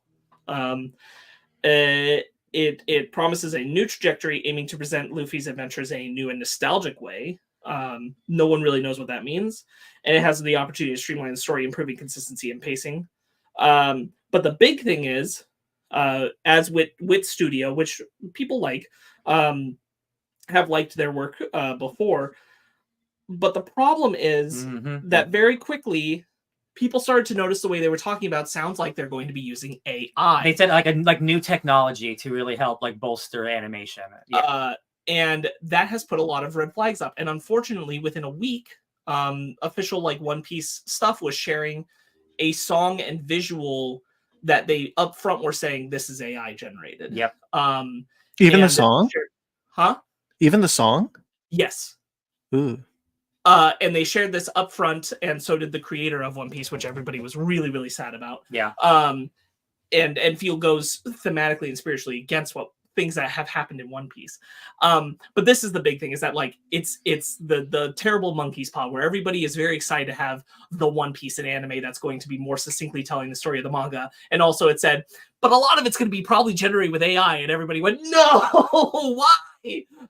And that's where we are, is that while it has not been officially confirmed that AI is going to be used, people are reading between a lot of the lines, and it seems incredibly likely that AI is going to be used on this anime series. Yeah, and like I don't want AI to touch anything ever, unless it's like, like technology shit, like with like editing or my phone or some baloney. Siri, help me find this recipe or some bullshit. I really hope it's a situation where like, just because, whether it was translated weird or something, where like it is still going to be like, it's still going to be animated with the help of AI instead of like them relying on it. We're like, that's still not great. Yes, but there's always room for AI tools, but people are concerned that this is going to be AI replacing work. I just think I am really concerned about it. I think it's too early to really know. Once we get a trailer, like, we know what AI looks like. We know what that shit looks like when it's generated. So like, I'm hoping that like, again, it was just maybe like they worded it poorly, or it's like a bad translation, and like they really aren't just like replacing artists because they want to get a new One Piece audience. But like, hey man, the world is like, Hollywood can be cynical. So like, I see people using this opportunity, like, yo, we could bust this shit out in like a month. And I'm like, it's really scary. We were watching The Office on Peacock, and it had ads, and there was an ad for the McConaughey one, the McConaughey AI ad, and I'm like, oh my god, I hate that we're here. No, but that's making fun of AI. Yeah. That's not like they purposely are saying AI isn't doing it, it's people. And it's literally him walking with boots that are backwards. Like, yeah, it is deliberately showing how shitty AI is. So like, yeah. It is weird that we're using commercials using AI to make. This is the thing. It's weird. That, like, it's weird. It's that like I get the skeevies of like, but we're also reinforcing it. Like I don't know. Yeah. Like it's weird. We're getting into that dangerous place, but it definitely is disheartening to know that like probably the most anticipated like anime revival you could do at this point. Yeah. I think barring only a reanimated original Dragon Ball. Yeah. Is happening, and it might be happening with AI covering for the work of real artists, which is really disheartening. I agree. I don't understand. I've said when AI was starting to go, I don't know if you guys remember, but like I don't understand. I've said this from the beginning. Why did these AI tech bros, why did this whole thing of like this tool decide to go for art? Art is intrinsically human. It's because I'll tell you that like because of my job, which I won't get into specifics about of who I'm talking about, but I some of the things I work on are like tech webinars and like investment fund discussions and things like that. And in those things, I can tell you 100% what it is that companies and their leaders, we've already talked about, they're stupid. They are pouring millions into these tech bros who are promising them this can essentially cut your budget on things because you can do this fast instead of hiring these people to do it for this amount of time. And like that has become such a regurgitated and repeated narrative, regardless of the fact that like the technology is not at the point that they're selling it at. That people are like now throwing the money to invest and finance and chase that because they want that idea of the exponential growth. And like it's disgusting and it's wrong, and because art shouldn't be done that way. And there was a different way to go about this, of investing in AI tools as tools to support artists rather than in replacement AI. But the fad and the thing that has taken the narrative is replacement AI, allowing people to just subvert the work into really simple stuff they just type in. Well, I remember when the strike started, and this dude on Twitter was talking about how he can make $10 billion movies in 10 weeks through generative AI because he's a screenwriting prodigy. Like I still think about that horrible video. I can't believe Is it the one of the girl singing? No, it was just this dude talking about like how these greedy artists are asking for too much. Give me $10 billion and I'll make you $10 billion movies. Right. And it was this whole thing. I think about him all the time. But like the thing is like, Sparks, the question I asked was rhetorical, but I appreciate you asking it. It is something that I knew though. It's mostly that I wanted to vent it because like I have to see it and I'm frustrated because it's so obvious, I think, to us that right now a lot of it is a scam. I won't say all, but a lot of it is a scam because they're saying like this can replace. Nothing has proven that they can do that. Nothing has shown that AI will ever actually make a film that could rival a Pixar film. Like it's not real. That's not real. And even if we got there where they can like generate the imagery, like that doesn't mean the heart of the production is there. But because the people with the money believe it, they make entire companies, regardless of if the people under them don't support the idea, pivot in the direction of investing in that future that doesn't exist. The unfortunate thing is all the people below like the billionaires are artists, and then everyone who owns the studios, they don't care about art, they care about making money in whatever means necessary. So like, oh, I can get the same image for a 10th of the price and 10 times faster, and I can't tell the difference because I actually don't care about it. Right. And that is what all of us are dealing with now. Like there's so much AI shit on Twitter. Like, well, look at this image I made. I didn't need to be an artist. I'm like, bro, can you tell she has 7 fingers? What are we doing? The thing that I always just like, just to finish my lamenting, it's just the thing that like from the dawn of our evolutionary lineage, art has been there from cave paintings. The art is something that was sacred, that was seen as like it's something that only we can make. I don't know if this is true or not, but like we're probably the only species on this planet that make art in the way that we know it. What? I was just gonna bring up, because I think it's cool, there is an elephant that paints. I was Oh. thinking it. I was thinking it. I do remember the elephant. Yes, it's very cute. But that elephant is painting in the way that we know it, right? Like art that what we see as art is so it is in our DNA. It's what It's an expression of humanity. right. It's an expression of humanity, and it's so important and impactful, and it has been for hundreds and hundreds and hundreds of years, all throughout our evolutionary line.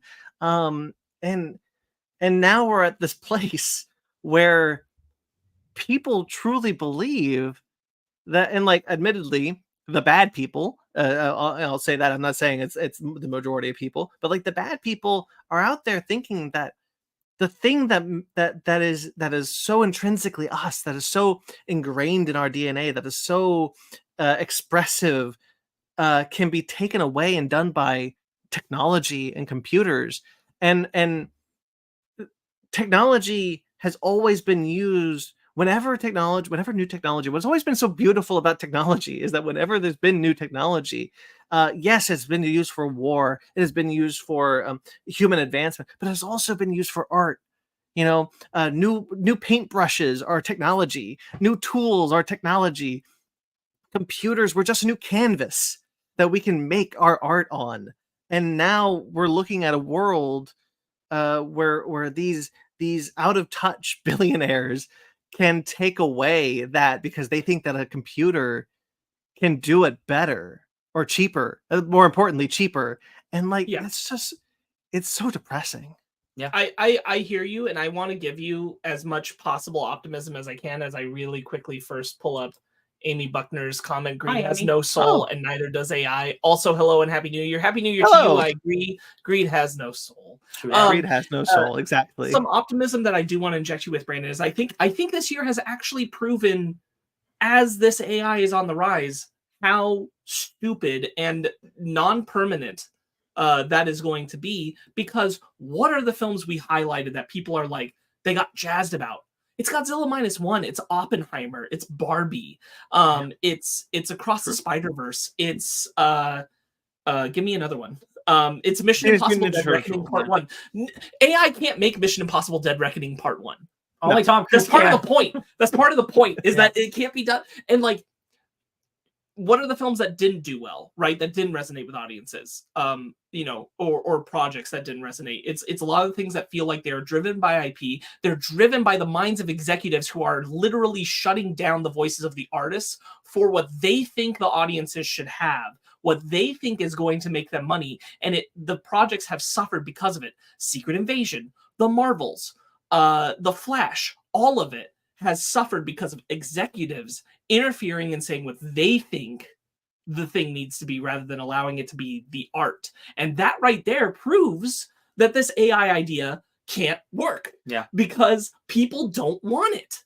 They don't want it when it's regular people being forced to do it for the executives bidding. They're not going to want it when it's AI doing it.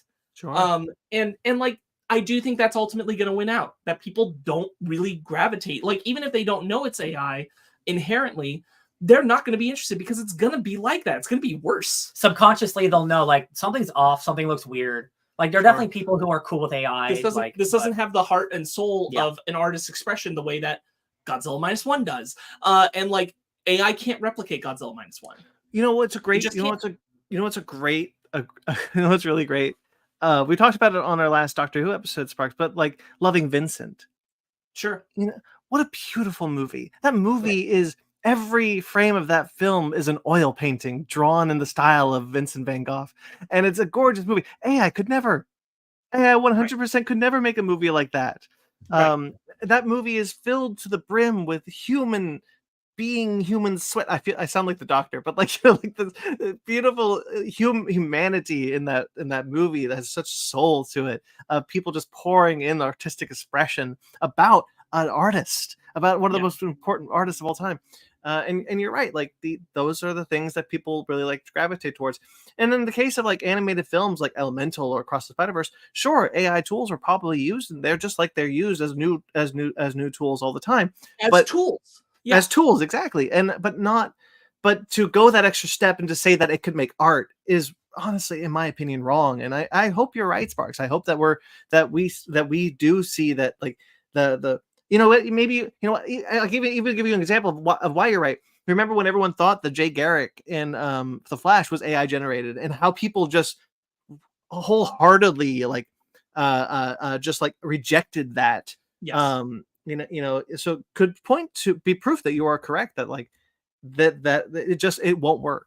In that same sequence, there's the Adam West guy, and one of them doesn't have any ears, and he's just man. He's not Batman, he's just man. And I'm like, did you guys even look at this? Do you even care? They don't care. That's also the thing. That's like, and luckily NFTs died this year, thank the Lord. I was gonna say the same thing. Like the death of NFTs. All those guys moved over to AI because that's the next quick scam on people. Yes. And like, it probably won't die as fast. But it will die. Because it will die. Well, I think what will happen is, like, there will be the people who are just trying to scam it into it can replace people. Yeah. And there will be the people who understand what it actually can do, which is become tools. Yeah. And advance the tools. And tools are fine. There are things that AI can work as a tool to help you get done faster, to convey your art when working off of the work of the artist wielding it. I got a great example. I brought it up one of the last times we talked about AI, but there is pretty much every single game you'll ever play that has a tree in it uses this AI software called speed trees. And that's so you can populate a world with thousands of unique looking trees, because realistically, y'all, you can't have one person paint 10,000 trees in a world. That would take forever. It's not necessary. Trees are not that important, overall, like geography or whatever, right? Having AI make, here's 1,000 variations of that tree is a tool, but it's not replacing the person who has to first draw that kind of shit in the first place. Like, we are not replacing. I don't know if you guys saw, there was a guy who made like the Matrix in stop motion or in the claymation using AI. It looks awful. Terrible. Their eyes are going all over the place. Yeah. And like, half the people who watch it are like, oh, it looks cool. But like, they're not really thinking about it. Then the half are like, yo, this is dog shit. Like, I do not want to watch a movie like this. Right. And like, we are going to get, like, there's that one movie about a famous singer who's going to be AI generated, right? I forget who it is about, but like, oh yeah, I forgot about that. When a big version of that comes out, it is going to be met with like vitriol and hatred, and like 1% of people will think it's cool. Everyone else will go, oh wait, this is weird and gross, I don't like it. And that will be one of the big linchpins of like, we need something big to come out before everybody really jumps on board on the negative train. Right. Because like, it's mostly just like artists right now. Regular people really aren't thinking about it. And a lot of it is like, they think AI is taking off because AI's presence is social media, where it's being used to create like video graphics for like brief 30-second things where people know it's AI. And it's like, oh, but it can be refined and it can look better and blah, blah, blah, blah, blah. Or they're just like using it to fill space. Yeah. And that's where it's like having its heyday right now, and I don't really think it's going to get bigger than that as far as like AI that can replace artists kind of concept. Like, it's not going to go beyond that. You can't go a day on TikTok without watching somebody using like an AI voice text to speech generator, but we've also been doing that for decades. Like the original like old Microsoft computers had a text to speech bot that can do like that kind of shit's fine. It's when you're replacing actual human beings at the forefront of it is like, I don't think it'll ever get that bad, thankfully. Yeah. I think the future is bright, because I think this year in particular has proven a desire for artists to tell their stories by the things that people have gravitated towards and the things that they haven't. So hopefully that lesson will sink in eventually. Yeah. Obviously, CEOs are stupid. They spend their billions poorly, and they don't know what the heck they're doing. So they're going to follow this dumbass trend for longer than they should. Yeah. But I think ultimately art and the human condition will win out. Okay. I hope so. Well, we'll see what happens with that One Piece anime. Let's before we go into trailers, I think let's just make a brief pit stop in discussing something we're all watching at various points. Ryan's completed it. I'm near completion, and Brandon's 4 episodes in. Doctor Who? Huh? I said Doctor Who. Doctor Who. Scavenger's Reign, which is a we talked about before when trailers came out. It's a new series, animated series on Max, HBO Max, animated by Titmouse. There was a short that came out in 2016 called Scavengers, which has been on YouTube. Highly recommend checking that out as well. But we talked about this a while back, talking about like art and what AI can't do. Good Lord, this show is filled with it. Yeah. AI could never. The sheer imagination on display in the show is astounding. Yeah. It took over 2 years to animate, and you watch like just the first episode, go, oh, I get it, and then you watch half the season, you're like, oh wow, really? And then you watch the whole thing, and you're like, they really did this in 2 years? Are you kidding me? It's like an Arcane situation. You're like, I can't believe the show is real. Yeah, like the human beings could put this out, because it feels like every episode has 5 to 10 things that you've never seen before in your entire life. Every single episode. It might be the most like imaginative show, like honestly next to like something like Adventure Time, which also had a lot of like really weird stuff. Yeah. And but like this show, it is so special, and like I'm so glad that we all got to it before the end of the year. It's just it's remarkable, and what I love about it, and I'll just talk about it way more in our top 15, but like I love that the characters feel real too. They're not archetypes. They're not like, oh, this is the crazy one, this is the funny one, this is the smart one. They all feel like people trying to survive on the worst planet ever created. It is the definition of damn nature, you're scary, the TV show. Every episode something horrible happens or something beautiful happens, and I'm astounded, or both at the same time. And it's like, this is the exact same type of thing, like to bounce off the AI conversation of like, this is something only beautiful, imaginative people can make. And it's so special. So if you happen to be watching this, please watch Scavenger's Reign. You deserve to watch it. One of the things that I used to talk about a lot with our friend Matt actually was when we were younger, we used to talk about how, I want to see something that like, you never really see something in movies or TV shows that's like totally alien. Like so much of what's alien feels like it comes from creatures from our planet. It's, oh, that's a space cow, that's a space bird, that's a space and even Avatar, which is a franchise I really like, it's very much like that. There's it's like a rhino with peacock feathers. Yeah, and there's a lot like that. But like what I really like about Scavenger's Reign, real quickly, Sparks, I'll just say this. Is that it feels truly alien. Yeah. Like it just like truly alien. And there's some species, there's some animals where I'm like, oh, that's a bird, that's a this. But like there's also like there's one bird that has like bones on its back that like clamp down and they like trap you, and like and it's also got like feathers. It's a really cool, imaginative show that more than anything, I just gravitate towards its imagination. Yeah. I think it's one of those, to your point, where usually when you have like an alien movie or something like that, they usually put like a lot of imagination on the screen for that one alien. And that one type, like the xenomorph is incredibly cool and well thought out and designed, and it is one alien. But like you don't get like a smorgasbord of an environment of things that are just as imaginative as that. Like all that creativity gets poured into like one specific thing, and here the creativity is just everywhere. And that, you're right, that is rare. And it's like one of the reasons I like Avatar is when, even though there are like contemporary associations, especially with like Under the Ocean, for a lot of the things we see in Avatar, it's still like more environmental imagination than we usually see on the screen. But this is just like in spades. The closest thing I can even think of that comes to the level of imagination here is actually Midnight Gospel, which is a series on Netflix by the creator of Adventure Time. Which has like not the same kind of thing. It's not about an alien planet or that kind of thing, but as far as like animation showing how a thing does a thing you couldn't have even predicted it would do, and like moves into another space. Like Midnight Gospel has a lot of that to it, but that's more a representation of like purposefully a trippy kind of like abstract environment that is designed that way. But that's like the closest comp I can think of to what you get in Scavenger's Reign, which I ultimately agree with so much with your point, which is just you so rarely get an environment of like you couldn't have ever like in your wildest dreams thought of exactly these things and what they're doing, and it never stops. Yeah, there's like just adding 12 episodes, and like again, like there are like up to a dozen things that you've never seen before, and some of them will be on frame for 3 seconds. Yeah, and it's still like more imagination than most movies will have. Do you remember?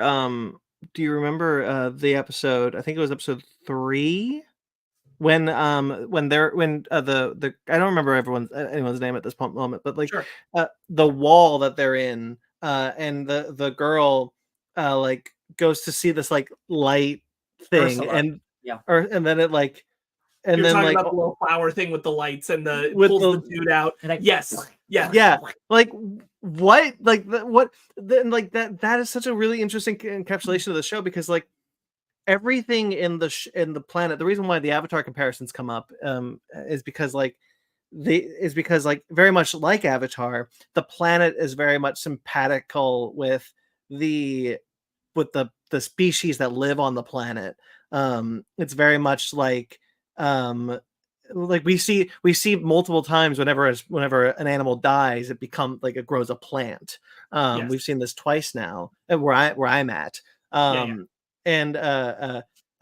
like everything in everything in the planet becomes a plant, or that becomes an animal. And like the way, and like very much like Avatar talks a lot about how like the species of Pandora are connected to the planet of Pandora in a way that Earth is just not like.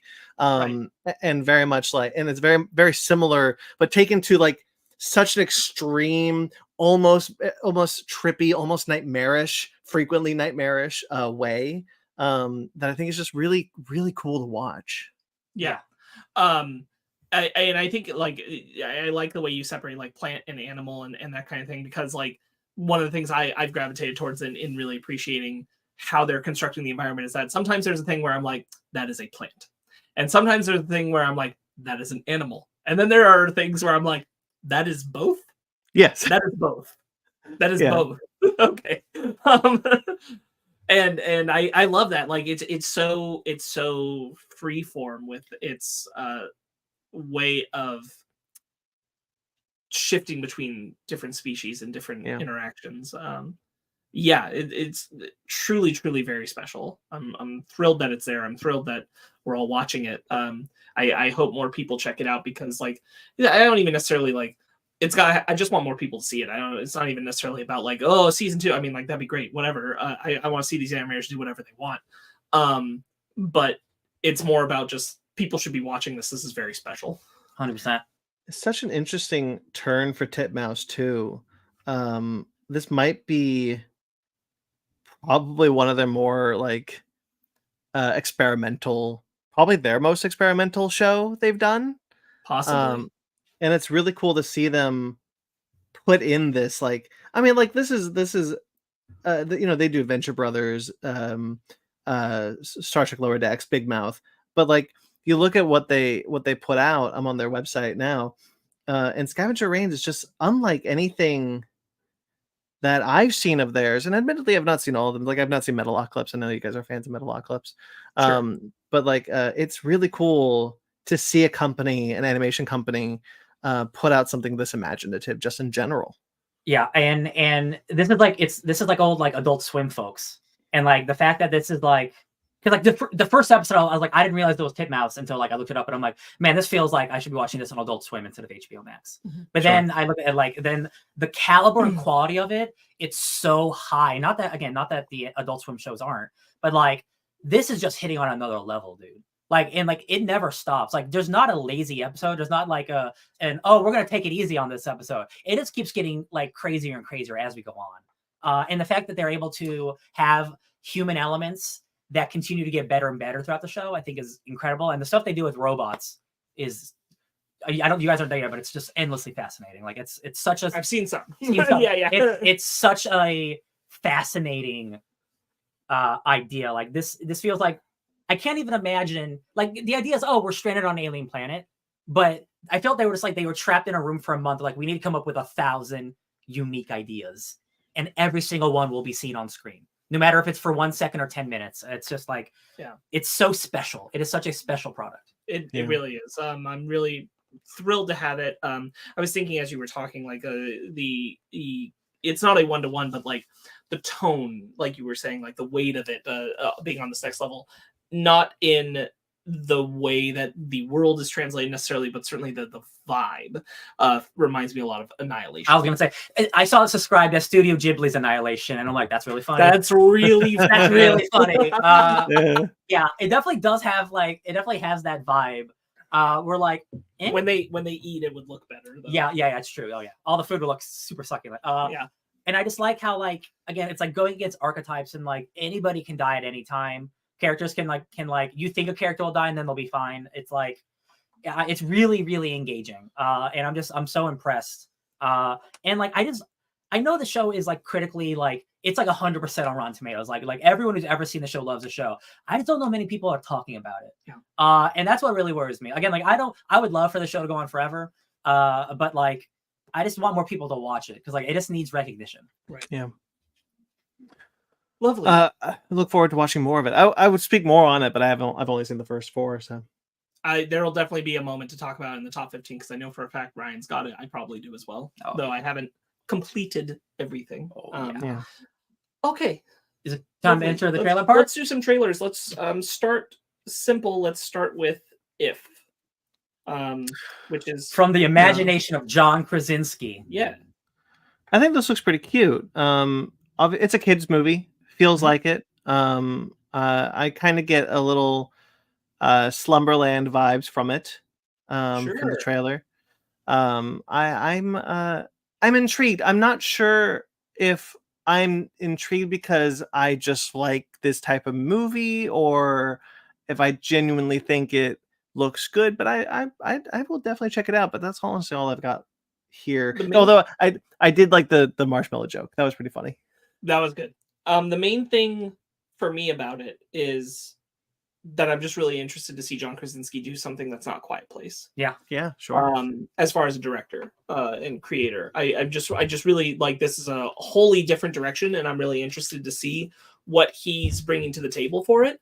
And I'm also just a fan of kind of getting back to doing cartoon figures interacting with live action people. I really like that. Yeah. Space Jam New Legacy notwithstanding, I really like what can be done in that space, a very Who Framed Roger Rabbit kind of feel of things, and fully embracing the cartoony standing alongside live action. I really like when those things work, and I think this is a case where that could be. Yeah, I agree with that. I particularly like the design of the small female character, which is voiced by Phoebe Waller-Bridge. Yeah. The way that she looks in a space next to live action people, I'm like, oh yeah, there's something that like I just really enjoy about looking at it. One of the things that I did really like about it is that all the imaginary friends look unique. They don't all look like they're animated with the same textures. They look very much like they're done in different ways, as if different kids had imagined them.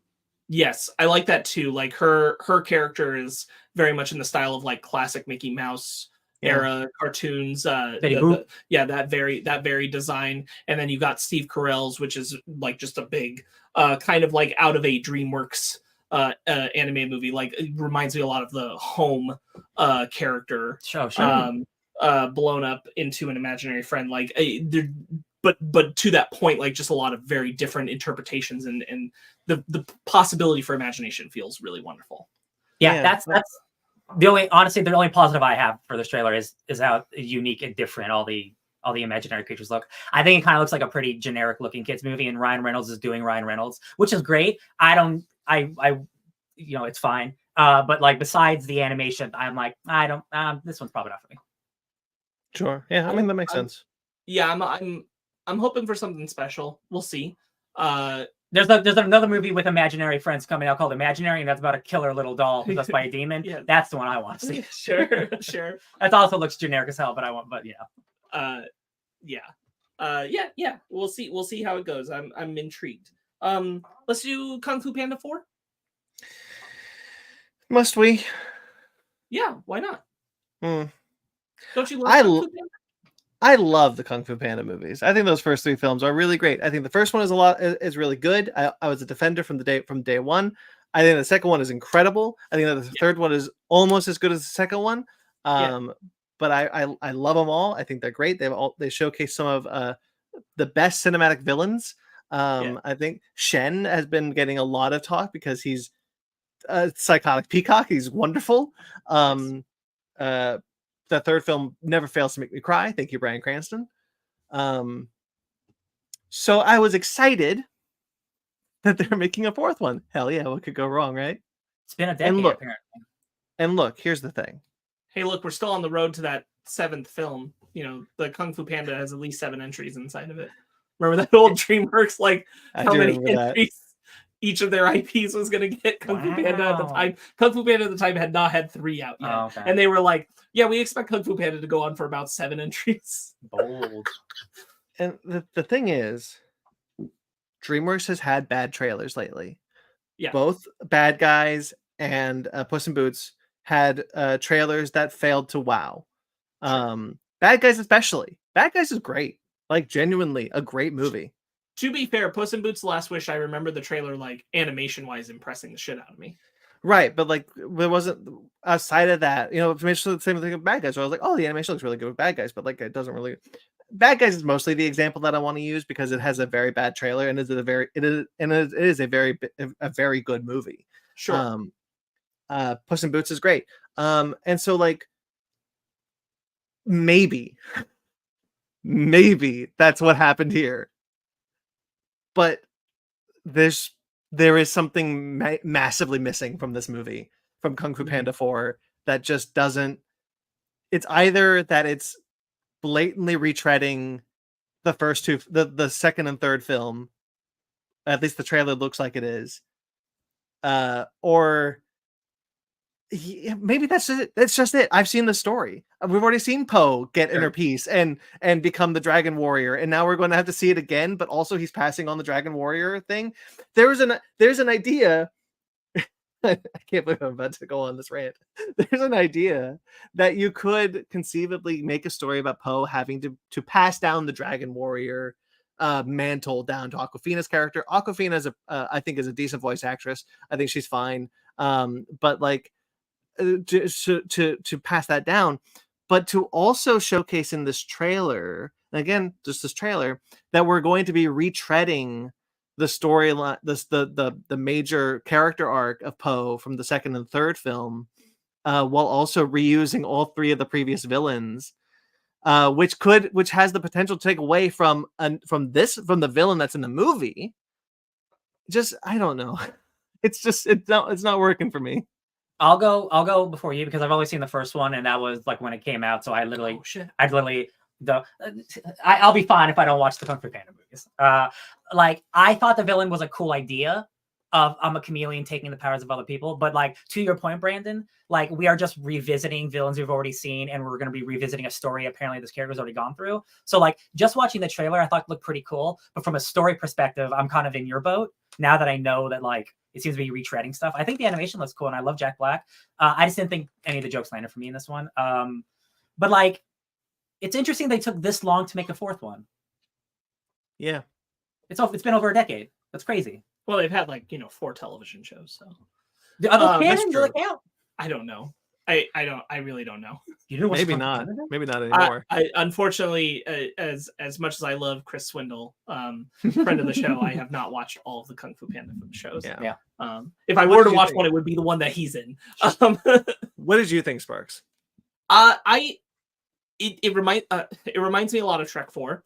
But like this is gonna sound weird. The good version of Shrek 4, because when Shrek 4 was coming out and the whole plot was like Rumpelstiltskin is throwing Shrek into a world where he wasn't born. Yeah. I thought that was going to mean that we were going to see the ramifications of like Farquaad got to get rid of fairy tale creatures in his area. Yeah. The fairy godmother had taken over the kingdom from Fiona's parents. All this kind of stuff. So like the logic tracked for me, and I didn't mind like seeing those old villains again if the part of the point was for Shrek to recognize like all the good he'd done. It's a Wonderful Life. That movie did none of it. So in this sense, like bringing back the old villains for me is kind of like because you're getting those voice actors back and all that stuff, I'm like, that's kind of exciting. And like, I don't hate the idea of a chameleon who transforms into them. He turns into Poe. Who transforms into these old villains and like has their voices. And I'm like, that's fine. Like, as long as like the point is like when those actors are voicing them, they are voicing that chameleon character. So that character is still being built into it. Mm-hmm. I think that can be a very powerful villain. I think making Poe have to face the face of Shen again can be really cool because Shen is my favorite villain.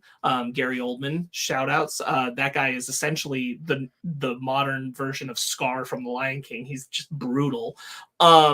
I love Kung Fu Panda too. It's my favorite. It's so good. So putting Poe face to face with that sounds like really cool to me.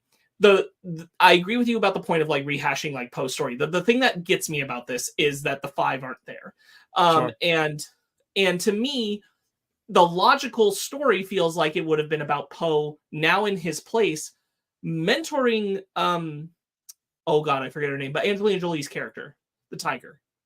Oh yeah. I forgot her name too, but yeah, it's been a decade since why wouldn't it be about that? Because he could mentor her now.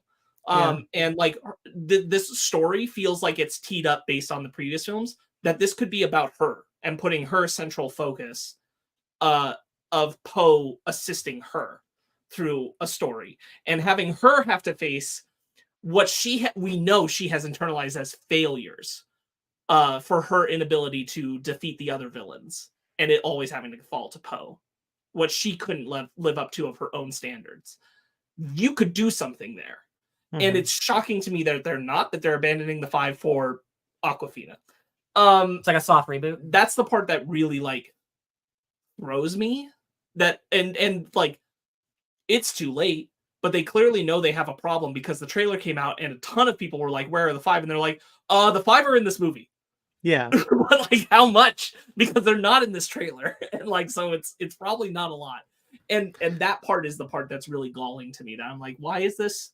Because I think you're right, like Poe's journey of inner peace and all that, and like becoming the true dragon warrior really does reach a seminal conclusion, but that doesn't mean that you can't do anything with the character. But I do think it should be about him mentoring, and it makes more sense to have it be with her. So that's my stance on it. Tigress. I should have known. Her name is Tigress. Oh yeah, it's Monkey and Mantis and Tigress. They're all, it's pretty and like the other members of the 5 are great, are fun, and like I love having them and everything, but it so often falls down to the relationship between Poe and Tigress as far as like what connects Poe with the 5. And who's got the story where she recognizes Poe.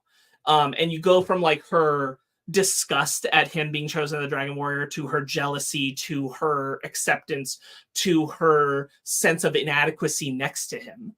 And you could have done all this stuff into Kung Fu Panda 4. So the truly thing that like throws me is, why is Awkwafina's character instead replacing the 5 and playing this role? And I don't like her character design. I don't think it's as creative or distinct or imaginative as other animal characters we've seen in the Kung Fu Panda series, including this trailer itself. But I'm really excited about Viola Davis playing the chameleon. That's cool. Hey, you know what? I hope it's as good as at least the first one, and I hope that we get another great Kung Fu Panda villain, because as I said, all 3 are great. This trailer was a miss for me, and I'm really sad about that. But you know, again, so was the bad guys, and the bad guys is great. So like maybe this is a great movie hiding behind a bad trailer. There's an official poster out for this movie, and the villain from the first one, Tai Lung, is there, but the 5 aren't. And like, I don't know what we're doing. There are random bunnies I don't even know the names of, but the 5 aren't here. They're really showcasing Tai Lung, Ian McShane's character a lot in this one, which probably means J.K. Simmons. J.K. Simmons is the 3rd bad guy, right? Yes, he is. Yeah, and Gary Oldman aren't in it a lot. Yeah, I suspect not, or they're hiding them for reasons. Yeah. Yeah. But we'll see. We'll see. I do think like there was probably a better story that it seems they're missing. Yeah. I hope it's good. I hope it's not. I hope it's not as bad as Shrek 4. I'll be honest with you, like, I don't even understand just not having Tigress in the movie. I can take or leave the rest of the 5. Like, I think they're fun, but they are essentially side characters, and like they're side comedy characters. But the idea that Tigress won't be a main part of this movie really throws me. Do you think that it's because they couldn't get Angelina Jolie? No, I don't think that's the problem at all, because I'm sure that she would be in it, and like the voice acting would not be that big of a chore for her, and that she likes doing it, and she is in the movie still to some extent. Okay. The 5 weren't in the last 2 shows, if I remember correctly. The last 2 Kung Fu Panda shows, the one that was the one that had Chris Swindle and then the one that had Jack Black, the 5 aren't in them. Well, I mean, like the one with Chris Swindle makes sense because it's all about him like living in the panda village with the pandas, and like the 5 didn't stay for that. So like I'd allow that, whatever. But like that's a show. This is the next movie, and like fundamentally, I personally, and I don't think even the team at DreamWorks would agree with me, the most important relationship I think in Poe's life is his relationship with Tigress across the films. I think they would tell me that it's his relationship with Shifu, Dustin Hoffman's character, which I would disagree with. Sure. I think it is important in the second thing. I think it's important in the second film, but I think that's the only movie that it's important in. Right. I'm not saying that it's not an important relationship, but I think the core one in those across those 3 movies is Poe's relationship with Tigress. That's the one that's like growing and developing. Yeah, I hope it's good. The directors of the previous 3 movies aren't coming back. This is a new director. I wonder if like it feels like, again, coming at it from like another, like a different perspective, like a soft reboot of like, this is the new trilogy where we have, Awkwafina be our new main character in a way. I really wish this was Puss in Boots.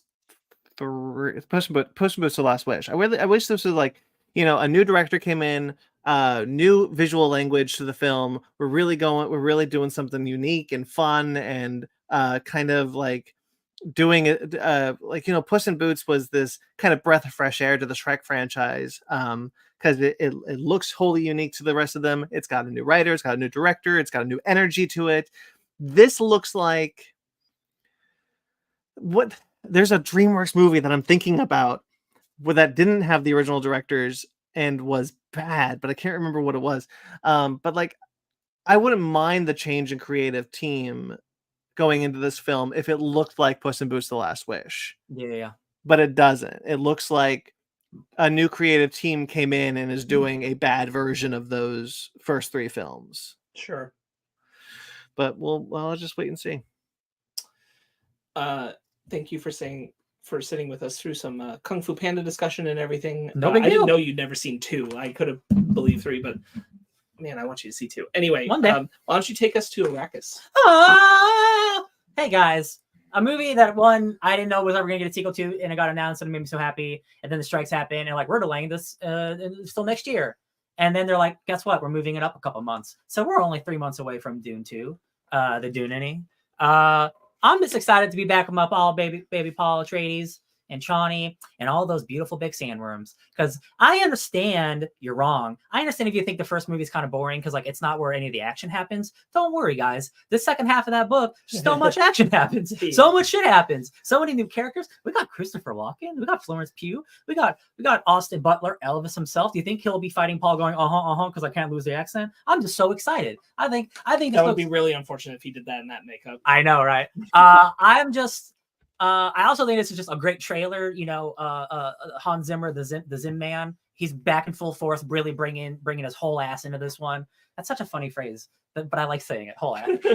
He's full force into it. This isn't his intern doing it. This is Hans himself. I'm just really excited that like we can get to like the big action stuff, and since we already have the emotional investment with the characters, that like we don't need to do any heavy lifting except for obviously the new characters like the Emperor and stuff like that. It just looks sensational. It looks great. I'm so excited for all my boys to ride some worms. That's all I gotta say. Worm boys. And then we can do Messiah where people turn into worms. Yeah, this looks really great, and I hope this does well because I want to see Doom Messiah. I want to see him do all 3 films. This one is a little bittersweet for me because my dad was a huge fan of Dune, which I did not know until later in his life. So this is kind of sad that I will have to see this without him. But it looks really incredible, and I'd like to believe that he'd be happy with this. Oh yeah. We've been watching the Lord of the Rings trilogy over the past couple days, and like I was like, man, they're really never gonna make movies like this again. And like Dune obviously has so much special effects in it, but there's also an insane amount of practical effects and huge set pieces and huge amount of extras. And I'm like, we don't get these all the time. So like when they do come out and they are as good as they are, like I can't help but rep it. Yeah. And it's also just a property that I really love. I think Dune is just really cool and like really evaluates like, yo, maybe the white guy isn't, he might be the hero, but maybe he's also the villain. Think about it a little bit. Like I love that. The thing about like the Lord of the Rings trilogy is that like we'll never see a movie like that again, but we also really don't really see them at the time either. Like the Lord of the Rings is such an interesting like amalgamation of everything that had come before. Visual effects, miniatures, big sets, like it's combining all the techniques that we had learned for 100 years and culminating into Lord of the Rings. And it's unfortunate that like we never really saw that happen again because of the digital revolution. But like Dune is our contemporary. Dune is our contemporary of like we're seeing much similar scale happen again here. I was thinking about it as we are watching the Lord of the Rings right now, just for fun. Because we want to. Yeah. But as we were watching it last night, I was like, man, this trilogy from Peter Jackson truly is like the magnum opus of cinema up to that point. Yes, like, 100%. It just is that. And like, I don't know if anything will ever be that again. And like, it's not to say that cinema can't be great after the Lord of the Rings trilogy. It obviously can. Yeah. But there is something about like that trilogy, that team, that moment in time that is like, this is the pinnacle of film up to that moment. Yeah. And everything film we are going to be a very long time away before we see something do that again. Yeah. It's Return of the King won 11 Oscars, which is unbelievable. No genre film will ever do that again. Ever. It's crazy. It's such a perfect amalgamation of just miniature work and set design and green screen effects and every like the Lord of the Rings. Sparks, you put it so well. Like Lord of the Rings has every single filmic technique in it that has ever been developed in the past 100 years. It is using forced perspective, green screens, miniatures, VFX, beautiful everything, and it all culminates in this perfect trilogy of films that Warner Brothers sank probably far too much money into, but it comes together in just this perfect encapsulation of what the beauty of film could be. To bring that back into Dune, while Dune doesn't exactly have that kind of feel of like the culmination of film up to that point, it is very much the contemporary of like, this is a big film on a big set, filming on locations, with massive special effects, with a lot of extras. And it's so cool to kind of see that, while not on the same scale, but also like happening again. Yeah. Right. Yeah. I agree. Like there's a lot. This trailer I only watched once. I didn't rewatch it because I'm frankly trying to like not have too much of it in my head for when I see it at this point. Because I already have the books and like I just kind of want to see what the movie gives me. But what I remember is just being like, yeah, this is the books, and like I'm not surprised. Like I felt that way about the first movie. It's just I'm ready to go. I'm ready to go engage with the rest of that book we all really enjoyed, and see the execution of this, because it looks truly impressive and astounding, just as much as the first one was, more so, honestly, because of all the things that it's got to do with that new book. And there's interpretations of things already that I'm seeing visually that I'm like, yes, this is so much what I want you to be doing. I do think it's going to be a hit. I think people are drawn to this kind of artistic power when they see it. Mm-hmm. Like regardless of like genre kind of stuff, like it's just like, something is here.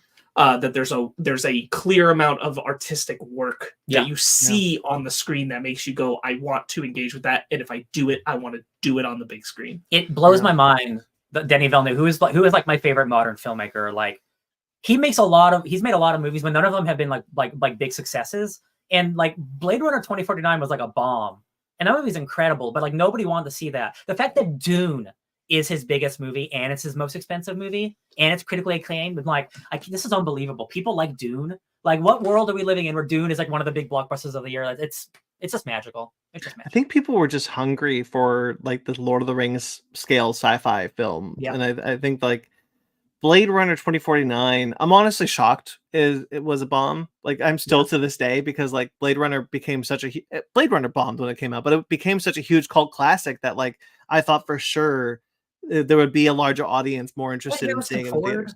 Like people love Harrison Ford even now, so like yeah. And so like that really surprised me. So like Dune, I think Dune kind of like hit very much like Lord of the Rings, kind of like this right time, right place, right director, right everything. Like people were just kind of hungry for a film like this, and that's why it did so well. I mean, we were coming out of the pandemic when this happened, when this movie came out, I think, or were we going into it? I don't remember. What was the pandemic? Yeah, we were coming out. 2020. We were coming out. Yeah, I don't remember. 20. Dune came out 3 years ago. Yeah, was it 3 years ago? Yeah, because like it took, or maybe 2 years ago. I don't remember. Because the pandemic has become such a blur. Like it could be like, I blinked. It does ruin. Yeah. I blinked and we were I guess out of it. Now we're 2024, 2021. Okay, so 2 years ago. So yeah, we were kind of like in this area of the pandemic where people were hungry to see these movies on the big screen, and like I think GVK, we talked about this. GVK also benefited from the same thing that Dune benefited from, of like we want to see big spectacle on the big screen. We've been stuck inside too much. We want to go out. We want to go out. Yeah, that's 100% true. I think even more to the credit of Dune than over GVK is there are some trailers and there are some films where they don't have to do a lot in their trailers to let you know you don't want to miss this one on the big screen. Like this is one of those ones that like, you go spend that money. Like you go do it, or you miss, like, frankly, Avatar still like is one of those where like the way that they showcase it to you, like regardless of how we feel about elements of Way of Water or the original and story and character and all the things that it delivers, the way that they display what the film is doing shows this commitment to artistry that is so rarely dedicated to cinema. To the degree and amount that is displayed in Avatar or here in Dune, or as we said, Lord of the Rings. And so when you see it, you just kind of go, I gotta see it. There's something, you don't get this all the time. Like Star Wars is cool and all. I love Star Wars, but Star Wars doesn't look like Dune. Like they're not, that when they drop a trailer for The Force Awakens, it excites you, but it's not showing you the same, like, there's something about the artist's work, all of them, the whole team, that they've put into this movie that makes you go, I can't miss this. Yeah. We all have that experience with certain movies and trailers that come out where you go, I got it. Yeah. Godzilla Minus One, honestly, for me, a similar thing where like the moment that they showed the shot of him coming behind the boat in the trailer, I was like, oh man.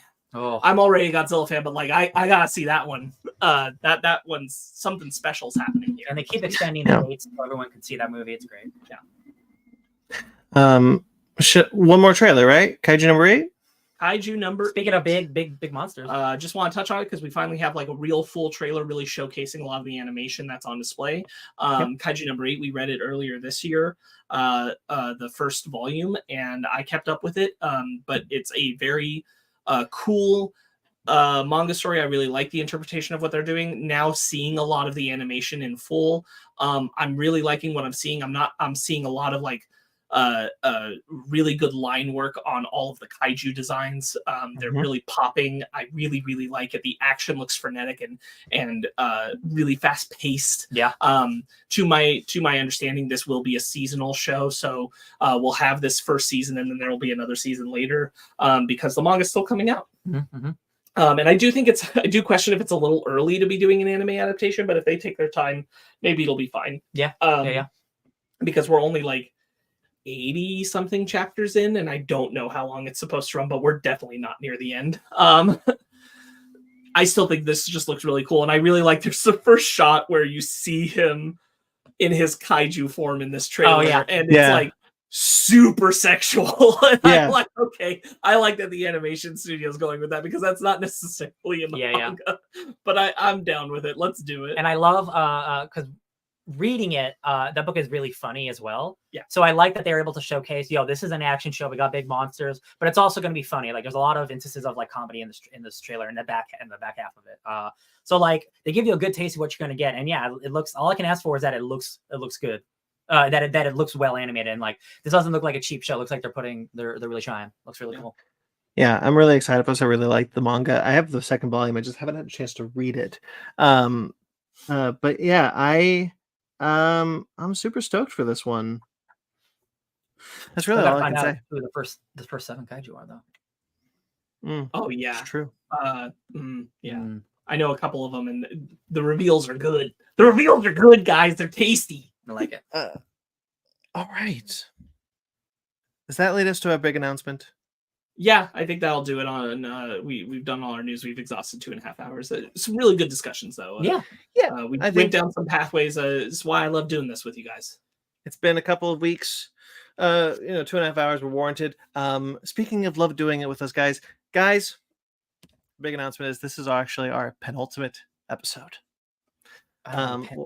What that means is Fake Nerd Podcast episode 350, which will be our top 15s of 2023. Probably next week. That's what we're aiming for. We'll see if it happens. But soon, that will be our last episode. No, save your tears for the last episode. Save your tears, save them. But yeah, so we've made the decision to end the podcast as you know it. Some things will continue. There's a couple of things. Part of the announcement is that there's a couple of things that we're doing that we're going to finish. So, for example, Monarch Legacy of Monsters, we'll finish that. There's a couple of projects that we've wanted to finish. Who knows if we'll get to finish them? I would like to. For example, Aliens Fireteam Elite is the one that I kind of really want to finish. Scott Pilgrim's going to continue on. Scott Pilgrim's going to finish. So, like those things will finish. So it's not going to be like a 350 is out and we're done. 350 will be the end of the Fake Nerd Podcast, which is the mothership show. That's it. And then you'll keep seeing us kind of releasing like Fake Nerds Watches, Basement Arcades, like kind of that back catalog of stuff that we're just winding down. So it's not going to be like an end. It's going to be like a wind down. So obviously, this is not goodbye. This is the penultimate episode, and 350 won't be goodbye. It'll just be like kind of a here comes the end kind of thing. Sunsetting. Well, and like sunsetting. Thank you. Yes. Well, and I'll say like not all of those shows are ending. Like Basement Arcade Pause Menu will continue. The door is open on other things like a Fake Nerd Cinephile. Dune's a great example. Should Dune Part 2 come out and Ryan wants to do a review with Ben and possibly Brandon or myself if we're available, depending on babies, then there will be a Fake Nerd Cinephile that releases about Dune Part 2, and like that kind of thing can happen going forward. It's more that the commitment of the main show is something that we all at this point in our lives need to get away from. There are other things that we like and that we might do or we want to do, and they'll come around when they come around. But we needed to get away from the obligation. Yeah. And like I still always want to talk about nerdy shit with you guys. So like Deadpool 3, like we could still talk about that, just like having a I don't like having homework. I'm gonna be honest. Like I'm too old now to be constantly thinking about like what am I supposed to be thinking about. So being a little more freeform in the future, not having a dedicated schedule all the time, will free up a lot of stuff for all of us. And y'all, we've lasted longer than everyone else we know who does podcasts. So like, hey, I think we did a pretty good job, if I'm being honest. And yeah, I mean, it's close to 1,000. Might be over 1,000 episodes of our shows at this point. I'm not too sure. I haven't done the count. Yeah, that's a lot. Someone doing the math off the holiday annual. Ben's not here, but I know that the way that Ben has expressed that he's thinking of this as less of an end and a more indefinite hiatus. Yeah. That the show's not necessarily, we're not saying we'll never pick it up again. We might. Our lives are at such a point right now where we need to make adjustments. And one of those is that removal of the regular obligation of the main podcast. I do think like we'll come back around for certain things. What be they cinephiles, be they a top 15 next year. That could happen. Who knows? The important thing is if you like us and you still want to see the stuff we do, stay subscribed to all our socials, stay subscribed to our YouTube channel, stay subscribed to our podcast feeds. They're not going anywhere, and there will still be content coming out on them. There's basement arcades and pause menus that still need to be released, as Brandon alluded to. There's cinephiles that we know are coming out. There's Fake Nerds Watch that will happen. There's animation stations that will peter out over the years. There's the real scores that are going to come out. That's not going anywhere. There's who knows. I think more than anything, it's that we want to leave for all four of us the freedom to feel like when we're showing up here, we're doing something that we really want to do and that justifies the time away from other things going on in our lives, and like doing the news, doing the regular Fake Nerd podcast. As much as we love doing it with each other, the obligation of time is really the thing that we've just run up against. The other thing is, I had a lot of what I was going to say, Sparks said so succinctly, but I will also add that Conversation will most likely continue into its third season. Yes. I will finish the second season, and I will get those last 3 episodes out, and then I will probably begin pre-production on season 3, and that will most likely keep going. The thing is, like, I think Sparks, especially Sparks and Ben, are being very optimistic about the future of where we could go, and I love that, and I think that that's probably likely. I know Ryan, I look forward to all the things you'll do, because I know that we've talked about this off air, that there are things that you want to do. The thing of a lot more. This show is creatively restrained, like really, like it is. I know it. It's almost by design, and not only does it get does sunsetting the show, as Brian said, give us the freedom to kind of return at any point throughout the year or years. It also allows more creative freedom outside. There's no more obligation here to be here every week, to do 3 episodes a week, 3 or 4 episodes a weekly. Now you can spread your wings, kind of, to be dramatic, spread your wings to do other things from outside of it. And I think that's very important going forward. As Ryan said, we've been doing this for 7 years. It's a lot of time. It's a lot of effort for, frankly, no reward. The only reward is just that we like doing it. But what happens when we don't like doing it anymore? And that's kind of what we're rubbing up against. And I think that whether or not Fake Nerd Podcast ever comes back remains to be seen.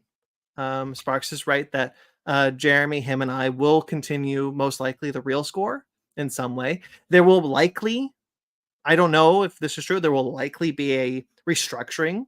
Maybe all the shows continue, but they're no longer in the same network, right? Maybe the Fake Nerd Podcast family of podcasts goes away because there's no Fake Nerd Podcast anymore.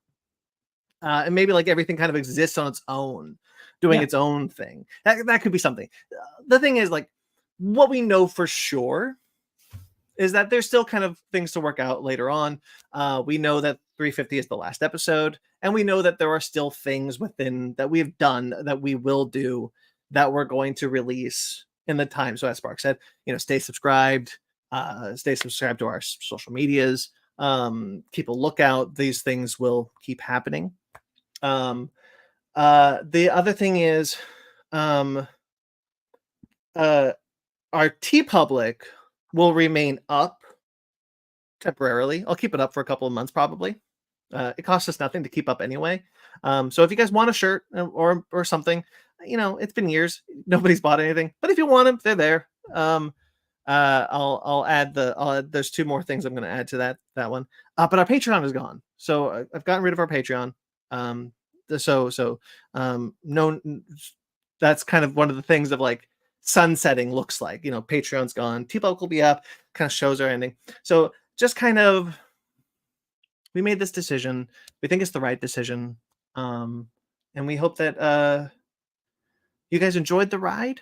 But we're going to talk about a lot more on 350 when we talk about our top 15s. So stay tuned for that. That'll be most likely next week. And Ben and I, we plan on playing a Pokemon game together. So like, Basement Arcade's probably going to be living long and well. I'll say that. Because like, sure. I'm at a point where I play more video games than everybody else combined, and I need an outlet for that. So I'm going to try to utilize that. Yeah. And I know me and Ben have been planning to do this for at least a year. So hopefully this gives us a little more time so we can schedule it, have it actually come out on time. Because that's something that we both really want to do. So things will still pop. Things are still going to come out. Again, like, I would love to do a Deadpool 3 discussion. Like, but that's, obviously that's months away. But like, every week, 3 to 4 episodes a week. It's a lot, y'all. It's a lot. I will say this. This is kind of the last thing of like, kind of the button of like, maybe we'll come back. I've already said there are things that I would like to do. Obviously, Aliens Fireteam Elite is something I really want to do with you guys. Obviously, the real score. Obviously, Conversation. But as far as it goes, I think this will mark the end of my podcasting journey. I think I'm pretty much, I've done a lot of soul searching. That doesn't need to get into it for the audience, but like, this happened kind of suddenly. There's a reason why it happened. I put a lot of the blame on myself. And I think that I think I was never cut out to do this. And I should probably take this as a sign to maybe refocus, do other things in my life. And we'll see where that goes. Maybe I change my mind in a couple of months, but who knows? I think we'll see. You got to find what makes you happy, man. That's all. That's what life's about. Yeah.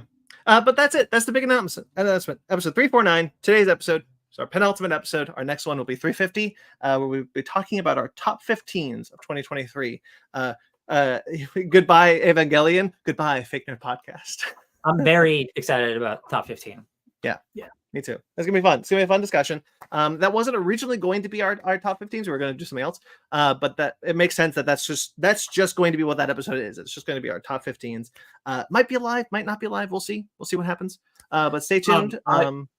I will also say, because Brandon was saying like, we're gonna try and have it out next week. That might happen.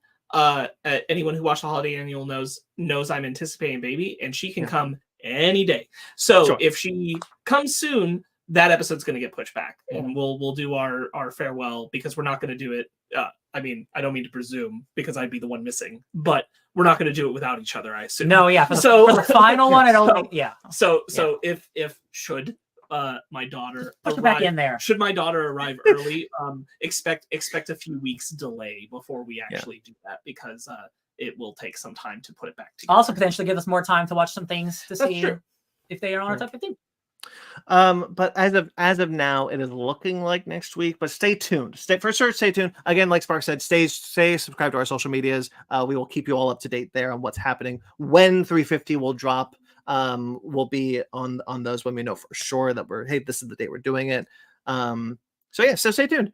Very exciting. As I said before, just to reiterate, there are things still to come. There are plenty of more Fake Nerds watches. There's Basement Arcades. I will finish Conversation Season 2. Basement Arcade pause menu. There's things to come still. This is not goodbye. This is see you next week. Really. So stay tuned. Stay subscribed. We thank you, and we'll talk more on 350 about kind of the end of everything. Okay, so let's shall we call it there? Yeah, that sounds good. Do it. All right. Very, very cool, guys. Guys, thank you for watching. 349 episodes. That's not bad. Thank you for watching Fake Nerd Podcast today. Thank you for listening. If you're listening, you can check out all sorts of things in our descriptions, such as all the wonderful shows, such as our Holiday Annual, Fake Nerds watches for Loki, Invincible, Monarch, Star Trek Lower Decks. I meant to say something about Star Trek Lower. I shouldn't. I shouldn't do it. Maybe I'll write something, but I'll tell you guys after the recording. Okay. Check out Fake Nerd Book Club, Dr. Doom, Volume 1 and 2, and our Cinephiles for Godzilla -1. Those are all linked below, and you can of course check out all of our other shows on our website or on this channel if you're watching this on YouTube. All the links are still there. You can find them all. Animation Station, Basement Arcade Pause Me. Guys, there's a lot of shows. We did a lot of shows. You can also, once again, our Patreon, by the way, deactivated. You can no longer find the link to the Patreon. It's gone. Frankly, took me too long to do it. But it's gone now. And of course, our TeePublic will be there for a while if you guys want anything. It's all there. Want some Mike Mottola merch. Now that he's famous, an Emmy-winning Mike Mottola, get a shirt designed by him. And you can find all of this on our website at victorpodcast.com, as well as linked below. Thank you to everyone who listens. Thank you to everyone who watches the live show and the rewind. We greatly appreciate all of your support. All of your support has been wonderful. Thank you to Jeremy Vellucci for all the music you heard here today and all the music you hear for all of our shows. He's also the co-host of The Real Score. If another episode of that comes out, that we'll also promote that because we've got a couple of those banked. You can find him at Jeremy Vellucci _Rec of Time, as well as his podcast, facebook.com/suburbanproctologist, or Instagram at subprocpodcast. Thank you to the Emmy award-winning Mike Mottola, who did our logo for Victor Podcast, as well as a few others, such as Conversation and Victor Book Club. I really like my Conversation logo that he did. And you can check him out at Mike Mottola on TikTok, Threads, and Instagram. Of course, check out his line-by-line posters. And check out, what is the show, Gabby's Playhouse? Yes. If you've got kids, check out Gabby's Playhouse. And if you don't, I know, maybe it's a Bluey situation where parents like it too. All right, guys. You can also check out Victor Podcast on all the socials. Once again, stay subscribed. Lots of cool news coming up, even though we're ending. Victor Podcast on Twitter, Instagram, and Facebook. fakenerdguys@gmail.com. If you'd like to get in touch with us personally. If you'd like to send us a letter about, like, hey, what did the show mean to you? Write us a letter. I'd love to read it out. I know you're not going to do it, but I like to throw that out there anyway. You can also find us you can find me at BC McClure on Instagram and Twitter, where I also write infrequently for AtomicGeekdom.com, which I hope to keep doing in the new year, regardless of whether or not the show continues. You can find Ben at BenMagnet27 on Instagram, TikTok, Twitter, and Threads, where he also writes for Old School Gaming Magazine, Fusion Gaming Magazine, and GoNintendo.com. Sparks, where can people find you? You can also find him voicing Mary Frankenstein on DN Dark. And you can find me at SparksWitty on Instagram and Twitter, SPARKZ Witty. Oh, DN Dark is still linked below. I forgot to mention it today again. Ryan? Yo, you could find me loving my friend, but also patiently awaiting to return to Arrakis at DJ Tony Snark all over the internet. Subscribe to us on your podcatcher of choice. Rate and review wherever you get us. Like this video, subscribe to this channel, even now. And until next time we see us, guys. Jesus, we're doing this live. Stay fake nerds.